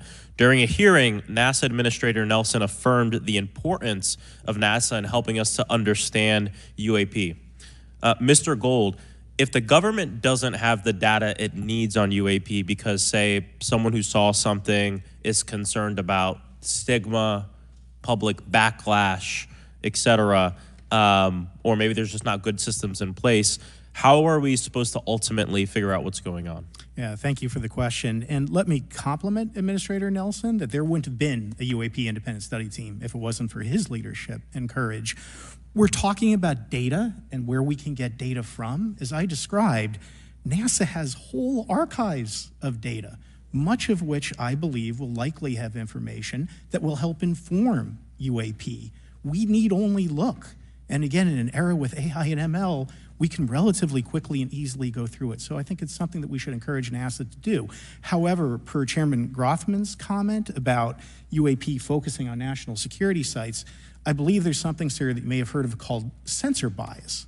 That because we've got more cameras, more monitoring of national security, we don't know how extensive UAP activity may be over civilian areas. And this is to the second part of your question where we're not collecting the data. We're not collecting sufficient data from pilots. We're not collecting sufficient data from civilian and commercial activities. And this is, again, where ASRS, I think, could substantially change that, get the data out there, and allow us to do good science. Yeah. Thank you. I mean, on the data, you know, I'm a really big proponent of transparency. But obviously, there's always a little bit of balance that we have to have in government on transparency as well. I mean, last year, NASA appointed a director of UAP research in response to the recommendation by the independent study team. In the final report, there's a quote, despite numerous accounts and visuals, the absence of consistent, detailed, and curated observations means we do not presently have the body of data needed to make definite and scientific conclusions about UAP. Can you just talk really quickly about that balance of security and transparency? So I can say, having served at NASA, it is the most transparent organization I've ever been in. When we would have conversations of executive leadership, things would leak out almost instantly. So I can assure you, intentionally or not, NASA's very transparent. I don't know if many of you have worked with engineers or scientists. They love to talk. So I believe that NASA is a paradigm of transparency, but we must have the ability and the data to be able to be transparent with. And if we're not gathering that, if we're not looking at it, then we can't bring NASA into the game and get to that good science that you need. You know, it was about a year ago, I was touring a facility with a pretty senior government official. We went by a certain hangar and they said, yeah, that's, you know, a company leases that out. We don't really know what's going on in there. We have no way of knowing what's going on in there. And there was a few of those, in fact, while we were driving around this facility. To what extent do you think that some of the UAP out there comes from off the books or unauthorized experimental aircraft? I mean, I think probably the vast majority of UAP are drones, experimental aircraft, weather conditions, which is again why I say if we review the data, I think we're going to discover a lot about things we weren't even thinking about. But there is a percentage that isn't. And looking into those anomalies is how discoveries will be made. And relative to science, Congressman, if I can say, when NASA studies black holes, when NASA studies galaxies, we have instruments that are tailored to do so. With UAP, we're using cockpit gun cameras or cell phones. We could never do good science with that. And let me tell you, the NASA budget is under pressure. We need to make sure that the Artemis program is funded fully. We need to beat China to the moon and maintain our presence in low Earth orbit. So NASA would need more money to do this, but I think tailored instruments that would look at UAP in the same way that we have tailored instruments to look at astronomical data is important to gathering valuable and uniform information. If we were studying black holes by using fighter cockpit cameras, we probably wouldn't know that much about black holes. 100%. Well, I think it's important that federal leaders take the necessary steps to ensure that UAP does not pose threats to the American public as well, and that we have the necessary budgets to collect this data so we can actually see what's going on. And I'm fully supportive of funding the Artemis mission. I think it's very important. Also, a personal note, the pilot is a frat brother of mine. He is a member of the Phi Beta Sigma Fraternity Incorporated, and so I would love to see my fraternity make it to the moon. But Redwire is building the cameras for Artemis, so we will take some pictures of your frat brother and get them. There we go. Thank you so much. I yield back. Thank you. I will now recognize Ms. Luna for 5 minutes of questioning. Mr. Elizondo, to your knowledge, can you name the country and around time frame that the first back engineered UAP program started? Ma'am, unfortunately, I would not be able to have that conversation in public. Can anyone on the panel name that? None of you? Okay. This next question is for Mr. Gallaudet. To your knowledge, have any USOs ever outpaced our submarines? Yes, ma'am. At what magnitude? I don't have the exact speed, but again, a witness came to me, a credible former submarine officer who observed it on sonar data. And this was in the 80s in the North Atlantic during a storm, and it outpaced his submarine by orders of magnitude. Are you aware of any hotspots that currently exist off our shores in North America? Not with sufficiently credible data, ma'am. Okay, we've heard reports of there potentially being hotspots, maybe entry and exit points. Have you heard of any of that? I have not, ma'am, but my colleague here, Mr. Elizondo, does discuss some USO activity that he's observed in certain DoD databases. Mr. Elizondo, in regards to these aircraft being piloted by whatever they might be, non-human biologics, would you agree that it's likely that they are being piloted by some mind-body connection? Ma'am, I think it is safe to presume here that they are being intelligently controlled because some cases seem to anticipate our maneuvers, and in other cases they seem to, I came across an email where the word stalked was used in a very secure email between Navy officers discussing their ships being pursued by a UAP. In our previous panel, we had Grush, and he had testified to say that some of these were interdimensional beings. Can you speak on that at all? Ma'am, I'm not qualified, certainly as a scientist or otherwise, to speculate points of origin. I looked at everything from a scientific perspective. So if you look at, for example, instantaneous acceleration, which was one of the observables of the program that I belong to, ATIP, the human body can withstand about 9 G-forces for a short period of time before you suffer negative biological consequences, blackouts and ultimately redouts and even death. Comparison, our best technology, the F-16, which is this older platform, but one of our most highly maneuverable aircraft, manned aircraft, made by General Dynamics, can perform about 17 or 18 G-forces before you start having structural failure, meaning that the airframe begins to disintegrate while you're flying. The vehicles we're talking about are performing in excess of 1,000, 2,000, 3,000 Gs. So are you, I guess, would it be safe to infer that they're living craft? You know, I'm not prepared at this point to state for the record is something alive or not, because even that definition is hard. There was a time in science we thought that life required oxygen, and we now know that's not true. There are anaerobic bacteria that thrive in oxygen environments that lack oxygen. And so also same with photosynthesis. When I was in college, I was told everything is derived from photosynthesis as a form of energy.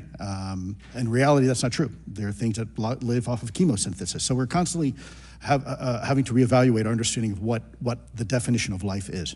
Mm-hmm. Do any of you ever come across reports from people that claim to have firsthand experiences with these entities, whatever they might be, or these aircraft, and then as a result, whether or not they're religious, find that these things will automatically disappear? Anyone, and this is open to any of you on the panel. So just real quick, because I'm running out of time. Lou? Ma'am, I've always been a nuts and bolts kind of guy. When I was at ATIP, I was focusing more on the performance characteristics and less on the potential occupants. Okay, the reason I ask is because it seems like, just based on our conversations, that we've had people that say that there are good and bad of whatever these things are. And so my concern from a national security perspective is A, that true? B, are you guys hearing the reports of that? And C, I think moving forward in regard to technology, Mr. Gold, if you can answer this real quickly, some of these aircraft, it seems that they are operating off of energy that we don't currently have. But just yes or no, in your opinion, if we were able to obtain that, would that impact humanity for the better or negative? Would certainly save us some money on funding on Artemis. Definitely. And this is a national security issue, that if there is such technology out there, we're not the only country that might have access to it. We don't want to be on the wrong end of technological surprise. Okay, thank you guys for your time. All right, thank you. I will now recognize Mr. Garcia for 5 minutes. Thank you, and I apologize for stepping out. My governor is here upstairs, so I'm trying to get in between meetings, so apologize for that. I want to just start by just asking everyone on the panel or witnesses, and I had a chance to read all the testimony before, but just to set the agenda, just if we can go down real briefly, do you believe, just for the record, that the federal government, any part of the federal government, is knowingly concealing evidence about UAPs from the public? Yes, sir. 100%. Yes. Yes. Thank you. I also want to just go down the line. I know many of you have already said this, but I just, for the record again, just briefly, what do you believe UAPs could be or are? Strong evidence that they are non-human, higher intelligence. I echo my colleague's comment, sir. Genuinely do not know. Don't know, but we must find out. Okay, thank you. I appreciate those answers, gentlemen. I think this is obviously another remarkable hearing with just really important information, so I thank all of you for answering the questions. Admiral, I just want to go back to one thing. Now, last year, our subcommittee heard from 2 retired Navy pilots, Lieutenant Ryan Graves and Commander David Fravor, regarding UAPs. Actually, I think Ryan is here in the audience and been a great person to get to know and to have conversations with. He, of course, has been involved in the Safe Airspace for Americans Act with Chairman Graves, with Chairwoman Mace for UAP reporting by civilian aviation personnel. Can you discuss briefly why it's important for civilian pilots to be able to report UAPs and why these legal protections are critical for our national security? Yes, Congressman, thank you. And I did invite Ryan Graves as my guest, as I'm on his advisory board for the Americans for Safe Aerospace, and the legislation that you supported and introduced, I fully support as well. And I think it's important that more civilian pilots commercial pilots report so we can better understand and learn and do research on UAP, as well as remove the stigma so more citizens report on what they observe. And also, it'll only contribute to aviation safety when we have a better understanding of where these UAP are, how they operate, and at what frequency and what capability level. So it's important for aviation safety, and it'll be important for moving science and research forward. Thank you, sir. And I just want to reiterate to my colleagues, I mean, this is a very bipartisan piece of legislation, and we just got to continue to get this through the Congress, and it's incredibly important that civilian pilots have the opportunity to safely report the UAPs that they are seeing or encountering in the air. And I can't express how critical this piece of what I believe is a larger collection of evidence and facts actually happen. We've been approached by pilots. I've talked to folks that have been engaged with our office and others, and there is still enormous stigma. And essentially, we don't have a system where folks are feeling free to be able to report what they're seeing. And so I just want to reiterate that advocacy. Mr. Gold, in your testimony, you discussed NASA's aviation safety reporting system, a confidential, non-punitive reporting mechanism. In the Safe Airspace for Americans Act, we explicitly allow for civilian reporting, of course, of UAPs. Can you explain why the NASA task force recommended the use of the aviation safety reporting system?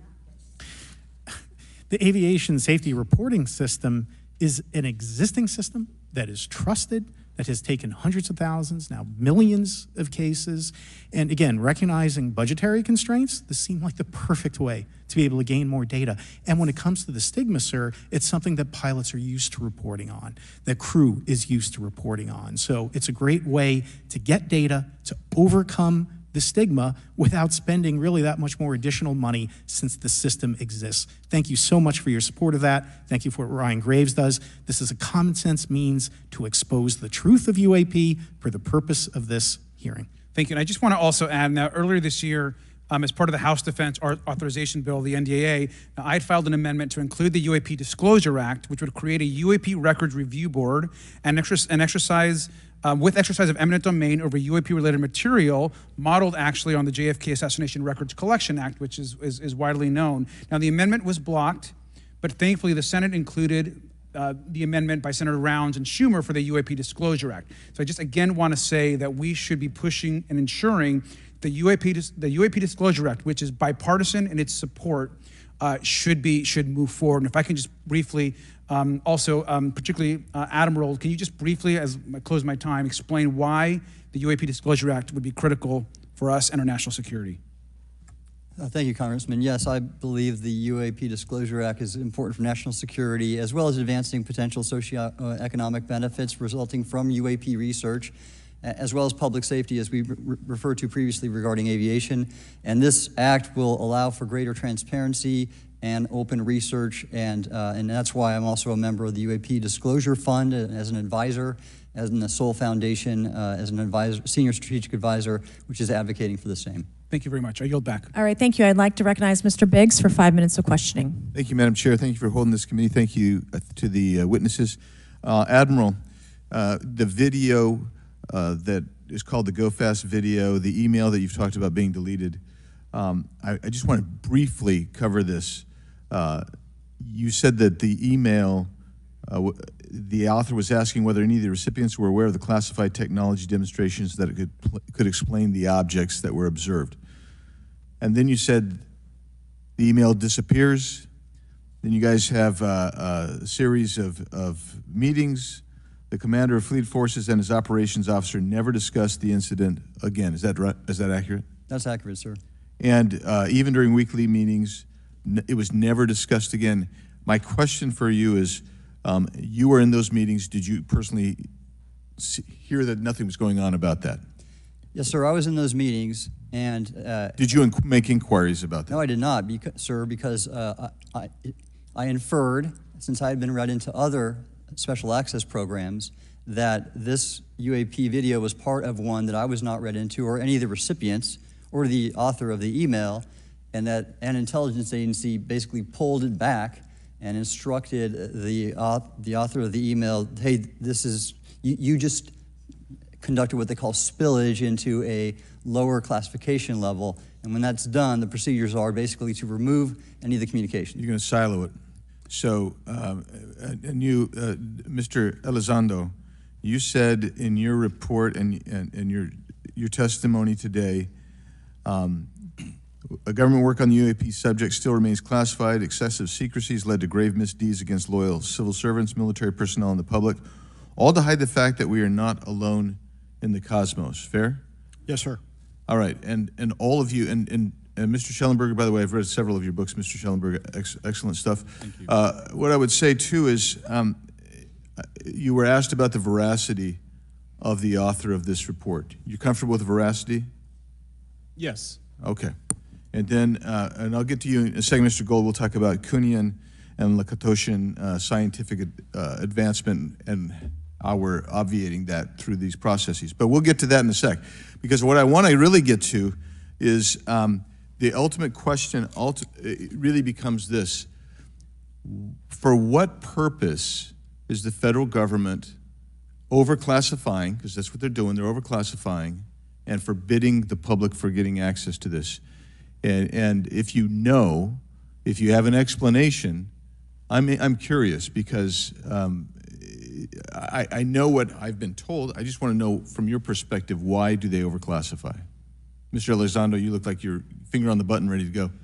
Yes, sir. Forgive me. I think there's several reasons. I think at the time when this reality became evident to the U.S. government, we were in the middle of the Cold War with then Soviet Union, and we did not want to tip our hands to what our knowledge base was on this topic. We did not want to broadcast that to the Cold War's long over. It is, sir. It is, sir. There's also then the philosophical argument that the Department of Defense and the intelligence community is solution-oriented, and when you don't have answers, it's a really tough spot to be in. It's easier to be quiet and suppressed than if you don't have the answer. Indeed, sir. In fact, there's a very real example when we built the U-2 spy plane and flew it over then Russia, and we're taking reconnaissance. And when we first started flying the aircraft, it flew so high and so fast we thought they weren't tracking us. In reality, they were tracking every flight.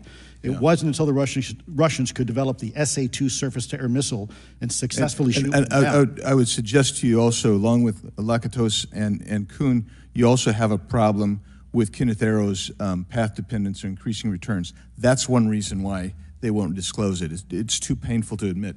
But I just want to read a couple things from Mr. Shellenberger's, what he gave to us today, because I think this is interesting stuff, and I just want to convey this to you. On USG networks, there exists infrared footage of and imagery of a grouping of vessels engaged in SIGINT and massive collection at night in a specific area of the Pacific Ocean. This footage, which was in close proximity to the vessels, a large equilateral triangle UAP suddenly appears directly over the ships. These three bright points are seen at each bottom corner of the UAP, which is observed to slowly rotate on its horizontal axis. And he goes on to describe that. And I just want to read one more, and I'm doing this because I think it's interesting. This stuff is interesting as anything. So let's get this one here, right here. While performing a routine airspace surveillance and control mission in the Eastern Air Defense Sector, an F-22 fighter observed multiple UAP contacts at mission altitude. Moving to intercept, the F-22 pilot noted multiple metallic orbs slightly smaller than a sedan hovering in place. Upon vectoring towards the UAPs, a smaller formation of the metallic orbs accelerated at rapid speed towards the F-22, which was unable to establish radar locks on the presumed hostile UAPs. The F-22 broke trajectory and attempted to evade, but was intercepted and boxed in by approximately 3 to 6 UAPs. And then I'll leave that there, but because I just have no more time left. Well, she's not looking. So let's just get into, let's get into part of this. I thought I would be saved by the bell. No. Let's talk about Kuhnian, Lakatoshian type of scientific development. And the problem that we have here is you have institutional blockage of what would be normal development of scientific ideas. And if you want to expand that, Mr. Gold. We're over time, so be very fast, please. I'll just say I'm a recovering attorney, so please take it easy on the science. But all breakthroughs have been heretical at first, and that's the challenge that we face, particularly with something as extraordinary as this, which is why gathering the data is so important. And I'll just end by saying, by the way, the overclassification of material is in no way limited to UAP. That is occurring throughout the government, as well as the inability to get people classifications in a timely and efficient manner, and then to have those classifications be broad enough to be useful. So this is a larger issue that I hope that Congress will look at. Thank you. Thank you, Mr. Biggs. I've been generous. All right, Mr. Burleson, I'll recognize you for 5 minutes of questions, please. Thank you, Madam Chair. Mr. Elizondo, does any branch of the United States government or defense contractors possess technology? Sir, there's documentation that I believe was submitted for the record that was approved for release by the U.S. Pentagon, by the Department of Defense Office of Pre-Publication Security Review, and it states one of the reasons why my predecessor program, OSAP, was trying to collect material of unknown origin. Was it successfully collected? It was not. What happened is that there was an aerospace contract company that requested to divest itself of the material that was collected in the 1950s. Right. Unfortunately, that didn't actually occur. So let's dive into that. That's the Bigelow Airspace, correct? So yes, sir. There was a journalist, Christopher Sharp, who said that there was a transfer between Lockheed Martin, Bigelow Airspace, and the CIA allegedly blocked this. Can you describe that? What I can say is that it was blocked. Why it was blocked, I can only surmise. I was part of some conversations later on with some of those contract personnel where they had told all of us that is accurate. What we required was a memo from the Secretary of the Air Force in order to make that complete, and that never occurred. And so when Secretary Mattis became Secretary of Defense, I decided it would be appropriate for me to try to receive a memo from him as SecDef, as Secretary of Defense, if we could not get a memo from the Secretary of the Air Force to transfer that material. So if that material exists today, who's in possession? Sir, I wouldn't be able to have that conversation in an open hearing. We'd probably have to have that. Okay, my question to you then is, if we were in a secure setting, if we were in a SCIF, would you be able to provide or get access to something, whether it's visuals or material that we could put our hands on, or biologics, that would convince me, that would show me that we have non-human origins? Sir, that decision would not be mine. That would be to the gatekeepers still in the U.S. government. And who would so if you were in our shoes, where would you go from here? How would you get that information? A lot of times we just don't know who to ask because we don't know where to go next. So if you were in our shoes, where would you go? Well, I prefer to answer that question in a closed session. However, we established AARO for that very purpose, and unfortunately, under its previous leadership, it failed. So one would hope that they would have the authorities necessary to do that. Let's hope that this new iteration of leadership will be successful. In the discussions, it's simply about material, or is there discussion about it was previously testified that there was biologics that were collected. Are you aware of any of that? I am, sir, aware of the reporting that biologics have been recovered. Again, my focus was more nuts and bolts, looking at the physical aspects of these phenomenon, how they interacted around military equities and nuclear equities. So I'm certainly not a medical expert. I would not be able to probably provide you a whole lot of value in that simply because I don't have the expertise. But was anything described as that we have possession of bodies? Yes, yes. Is it multiple types of creatures, or? Sir, I couldn't answer that.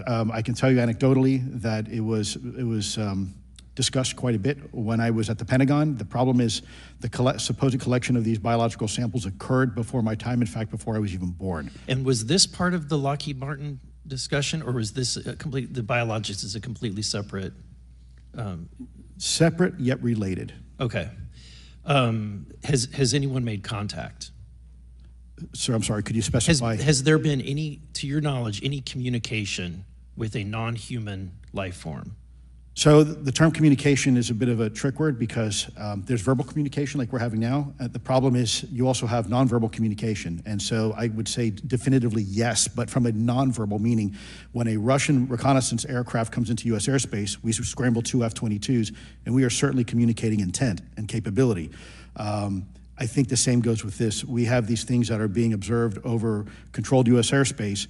And they're not really doing a good job hiding themselves. They're making it pretty obvious they have the ability to even interfere with our nuclear equities and our nuclear readiness.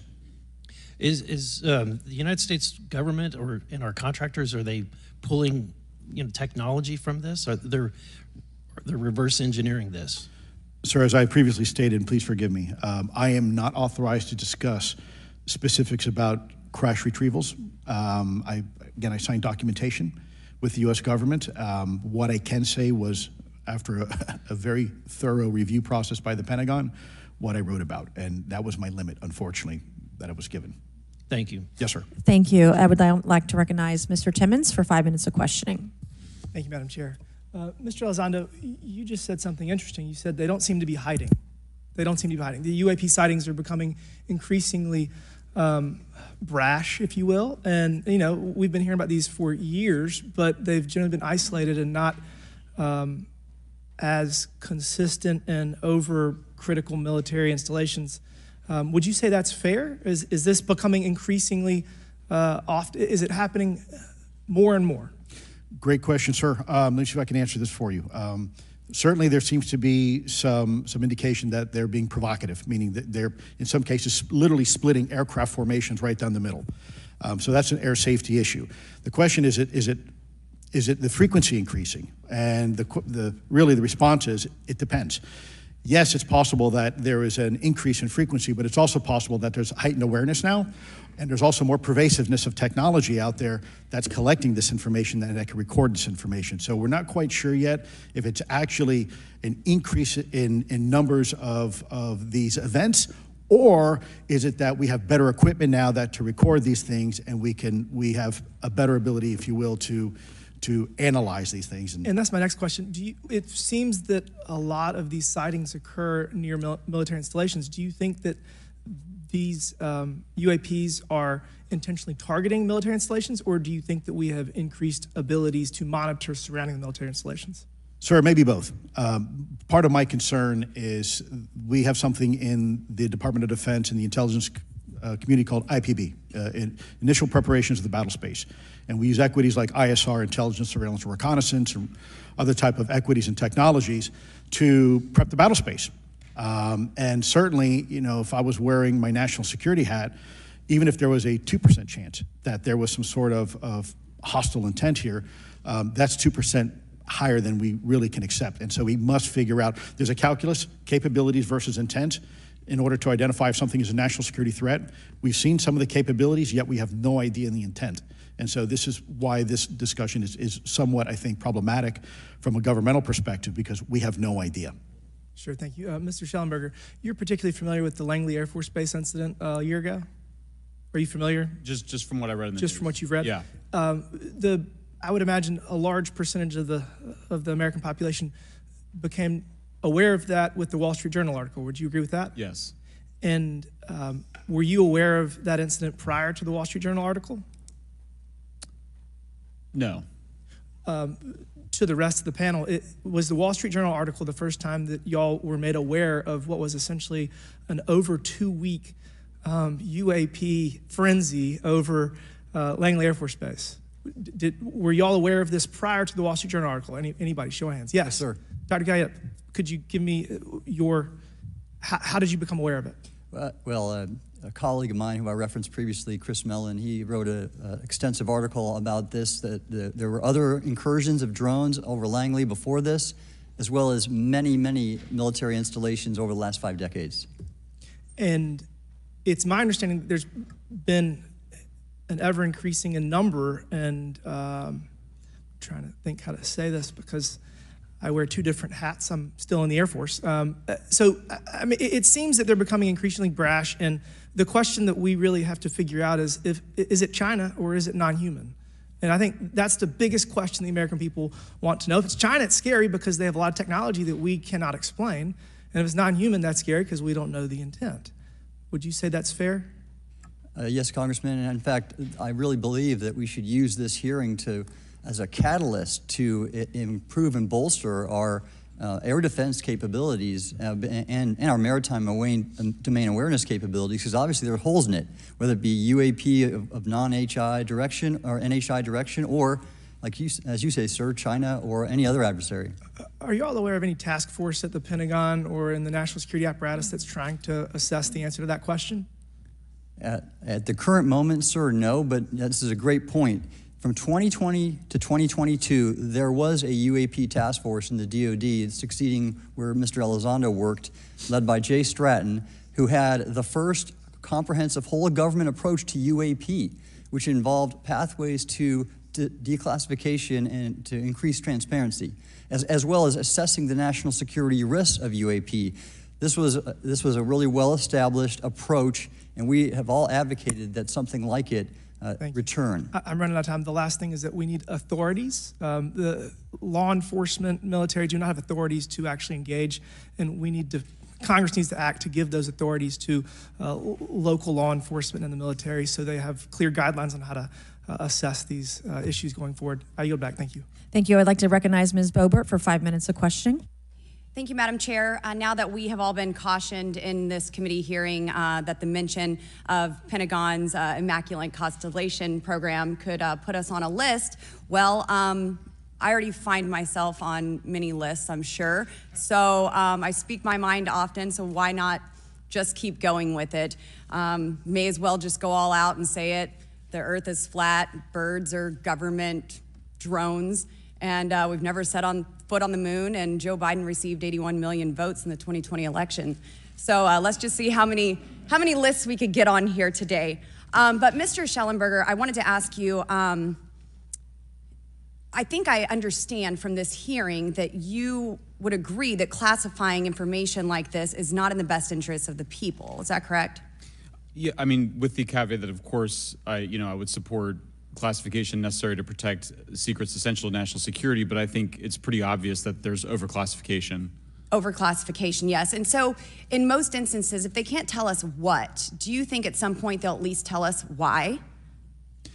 You know, President-elect Trump has repeatedly committed to greater transparency, both on the UAP issue, on JFK files, on COVID origins, and many other things. So I think that we need to make sure that the next administration is held accountable for that. Agreed. And this is for all four of you. Yes or no, please. I have many questions I want to get to.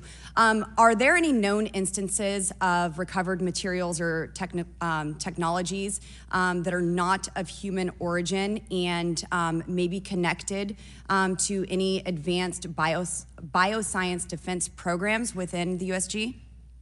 I don't know. I wouldn't be able to answer that, ma'am. I don't know.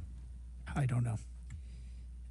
Okay, so there are rumors that have come up to the Hill of a secretive project within the Department of Defense involving the manipulation of human genetics with what is described as non-human genetic material, potentially for the enhancement of human capabilities, hybrids. Are any of you familiar with that? Yes or no? No, ma'am. I am not, ma'am. I'm not. No, ma'am. Okay, I would like to know, with Immaculate Constellation, how does this relate to UAP activities, Mr. Shellenberger, in oceanic environments? Are there any instances where the Navy or other maritime forces have encountered UAPs that could not be explained by known technology or natural phenomena? Yeah, the Immaculate Constellation covers both terrestrial and oceanic, and there's actually a number of cases described in the report that occur in the ocean. And do you believe that there is a concerted effort by the Pentagon to keep Congress out of the loop regarding these UAP activities, specifically in our waters? Yes. I think it's about 5% of our ocean that's actually been studied in detail by man, and we've studied more of space than we had of our own oceans. And so are there any accounts of UAPs emerging from or submerging into our water which could indicate a base or presence beneath the ocean's surface? I don't know about a base, but as I mentioned, I had a different source entirely describe this pretty extraordinary footage that exists of orbs, of an orb coming out of the ocean and being met by another orb. Some would say that there's multiple hotspots where we see frequent activity. So in your investigations, have you come across any data or visual evidence like sonar readings or underwater footage of these UAPs? I have not beyond what's in the report. You've written about UAPs not only in the air but in underwater. Are there any specifics on what you've learned about the UAP activity in our oceans? Particularly, have you spoken with sources who have provided any evidence or eyewitness accounts of these UAPs interacting with our naval forces or being detected by our underwater surveillance systems? Nothing beyond what's in the report and then the specific case that I mentioned with the orbs. So this report says it all. There's no other information that we are aware of regarding the activity within our waters. I have other sources that have told me that have shared a significant amount of information, but they're not comfortable with me sharing it at this point. Okay. Are there any technological capabilities observed in these oceanic UAPs that seem to defy our current understanding of physics or our engineering capabilities? It seems like they all do. Yes, I would agree with that. My time is up, but I do appreciate your bravery, your courage for coming here and speaking today. And it seems like there's still some questions that we need answers to, and we will not relent until we get those to the American people. Thank you all. Thank you. I move to allow myself and the ranking member 5 additional minutes for questions without objection, so ordered. Mr. Elizondo, were you read into the Immaculate Constellation program? I would not be authorized to confirm nor deny the existence of any ongoing or past program, especially as it relates to a special access program, either by name or trigraph. Okay, and then does the U.S. government or private contractors, do they work with other foreign countries, China, for example, to exchange data, quote from a source, that intelligence data about UAP?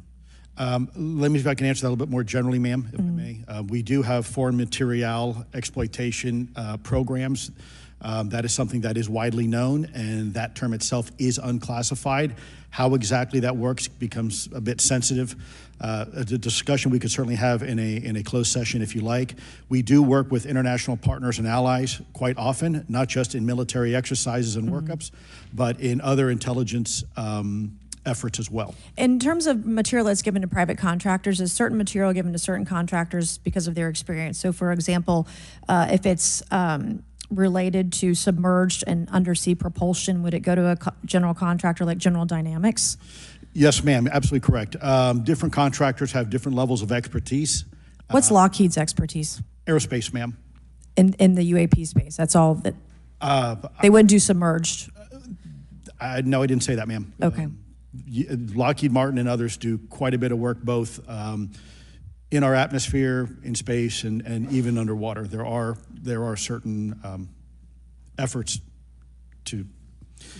It's a tough question you're asking. You put me on the spot here. I'm looking for the answer. Yes, ma'am. No, they are involved in a lot. I would rather let Lockheed Martin explain the different domains that they are involved with. Probably am not authorized to discuss that, but they are involved in a lot of different areas and domains. Admiral, flight safety risks for our pilots, based on what you've experienced and seen in your career. They're extensive, and the one exercise I referred to where I received the email that was then deleted was the pilots, and this is worth bringing out. There are debunkers out there who have said the Go Fast video was just a balloon. That was only one video that was released. There were dozens of these encounters that pilots, friends of Ryan Graves, who's in this room right here, witnessed and caused significant safety concerns. And to almost call out an exercise and shut it down, which is very compressed, and the carrier's getting ready for deployment, and the pilots have to get certified to land on a carrier. It's extreme, to say the least. All right, I have two last questions. Real quickly, Mr. Shellenberger, how do we get more whistleblowers to come forward? Well, this hearing is very important, and obviously, I can't encourage whistleblowers to obtain information, but I can guarantee that I will protect them and go to prison to protect their identities if they come to me. Yes, sir. Okay, my last question. The first hearing we had on this, I'd never been briefed on UAPs or what they were, biologics, non-human, et cetera. How would you define, each of you, my last question, how would you define non-human biologics, non-human intelligence? What are we actually talking about? Admiral, and we'll go down the line. I don't think it's a stretch when you look at the diversity of life on this planet and the size of this universe to think that there would be more diverse, higher order, non-human intelligences throughout the universe, and that's probably what's visiting us. I would take the scientific approach. The definition would be the ability to react to a stimulus in a manner that requires an intellectual thought process. I just don't know. I think we must be modest in our assumptions that we're looking for intelligence. That could be biological, it might not. Non-biological, but what non-biological intelligence, what does that mean though? Artificial intelligence, ML, machines. We assume that all intelligence would be like us, and every time we look out in the universe, we are humbled relative to what we don't know in terms of the forms of intelligence and what it may take. I can assure you I probably can't answer your question, but I think the ultimate answer is going to surprise us all. And then Mr. Garcia, you had a few closing remarks. And I know we're about to hit votes here, so I'll be brief. Just, I want to thank you all for being here. I want to thank Chairwoman Mace especially for holding this important bipartisan hearing. And I want to thank all the committee members that are interested in this topic. I think our commitment to all of you and all the folks that have contacted us, and certainly to the advocates and the pilots, is that we need to continue investigating UAPs. I think the country the country is owed explanations and ensure that the safety of national security is always protected. This is a conversation and questioning that must continue, so I'm very grateful to all of you. And I also just want to add, just personally, I think it's really important for me, two things guide my questioning and my observations on UAPs. One is we should always be guided by facts, science, and data, and stay serious on those issues. And the second thing is I think that we should not limit our imagination and our thoughts and our curiosity on what UAPs could actually be. And I think those two things for me are really important, and I'm grateful for all of you to be here. So with that, I yield back. Okay, and we have Mr. Ogles who is on the way. He's going to be here any second. Is that correct? Want to check, and he'll be the last member with questions that we have today, and then we have votes. So we want to thank you all for being here. I want to thank Mr. Garcia and folks on both sides of the aisle for being here today and being patient. We have a lot more questions, and I hope that this will open the door to more hearings in the future. I obviously would like to know how much taxpayers are spending on this. You have the right to know, but also if we're spending money on something that doesn't exist, why are we spending the money? And if it does exist, why are we hiding it from the public? And of course, our national security is a huge issue, because if there's technology that could harm us or our allies that are in the hands of our adversaries, we obviously want to stay ahead of that to the best of our ability to ensure that that technology is not in the hands of someone who could use it against us or our allies anywhere in the world. So, Mr. Ogles, you're just in time, babe. I will recognize you for 5 minutes of questioning before we head on out today.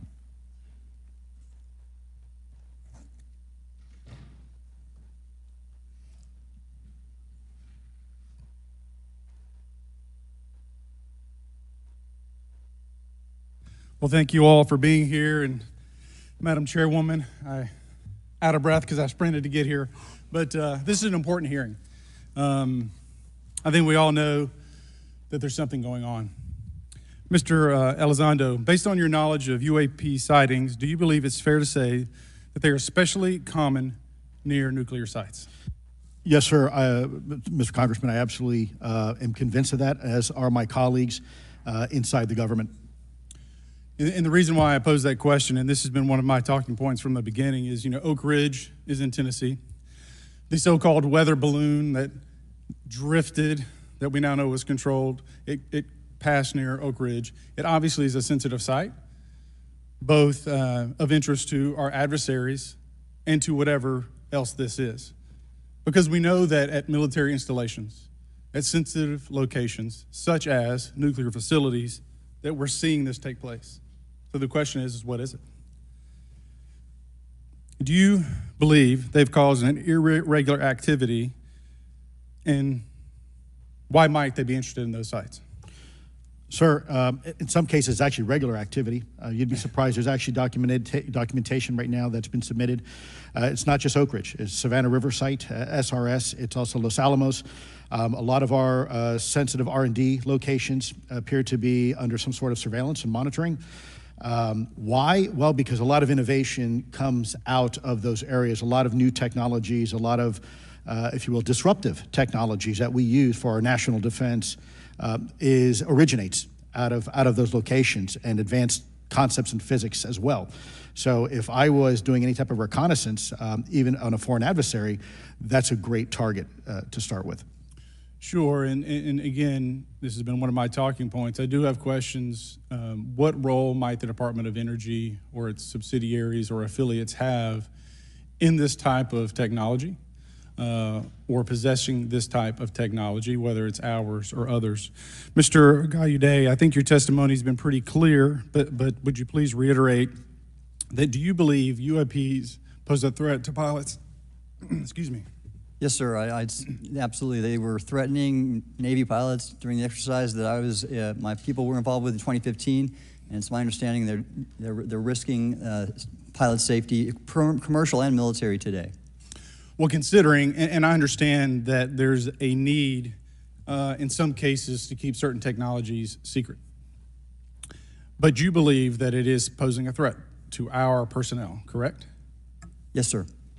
So I think it's reasonable to conclude that if there's a threat to our personnel who are serving our country faithfully, that there be oversight. 100%, Congressman. And in fact, that's the one thing that we've not talked about enough during this hearing is the fact that the government executive branch not sharing with Congress what it knows about UAP infringes on your legislative and oversight responsibilities to such an extent that's very concerning. I mean, what else are we, if you look at national security or intelligence or foreign affairs or appropriations, you all have oversight and legislative responsibility regarding those. This UAP issue may be the greatest issue of our time, and it's being hid from you. Well, I mean, and to your point, I think we've seen over the decades that we have certain adversaries like China, like Russia, that technologically speaking are not as advanced as us, that they lack some of the lethality that we have, and that we've seen that they've gone after our technologies and in some cases succeeded, in particular with missile technology. And so again, my concern, whether this technology emanates from us or otherworldly, that we know that we possess it. And where's the accountability? Where are the stopgaps? What are the guarantees that if this were to fall in enemy hands, that it isn't immediately weaponized against us? And I'll say this, it is clear from my experience and what I've seen that there is something out there. The question is it ours? Is it someone else's? Or is it otherworldly? And Madam Chairman, I would posit that as the legislative body, as the regulatory body, we must know. And anyone who prevents us from gaining access to that information, I would consider that criminality. Because we have U.S. personnel who may very well be in harm's way. We have technology that ultimately may threaten our very existence. With that, Madam Chairman, I thank you for your indulgence, and I yield back. Thank you, Mr. Ogles. And with that and without objection, all members will have 5 legislative days within which to submit materials and to submit additional written questions for the witnesses, which will be forwarded to the witnesses for their response. If there's no further business without objection, the subcommittee stands adjourned.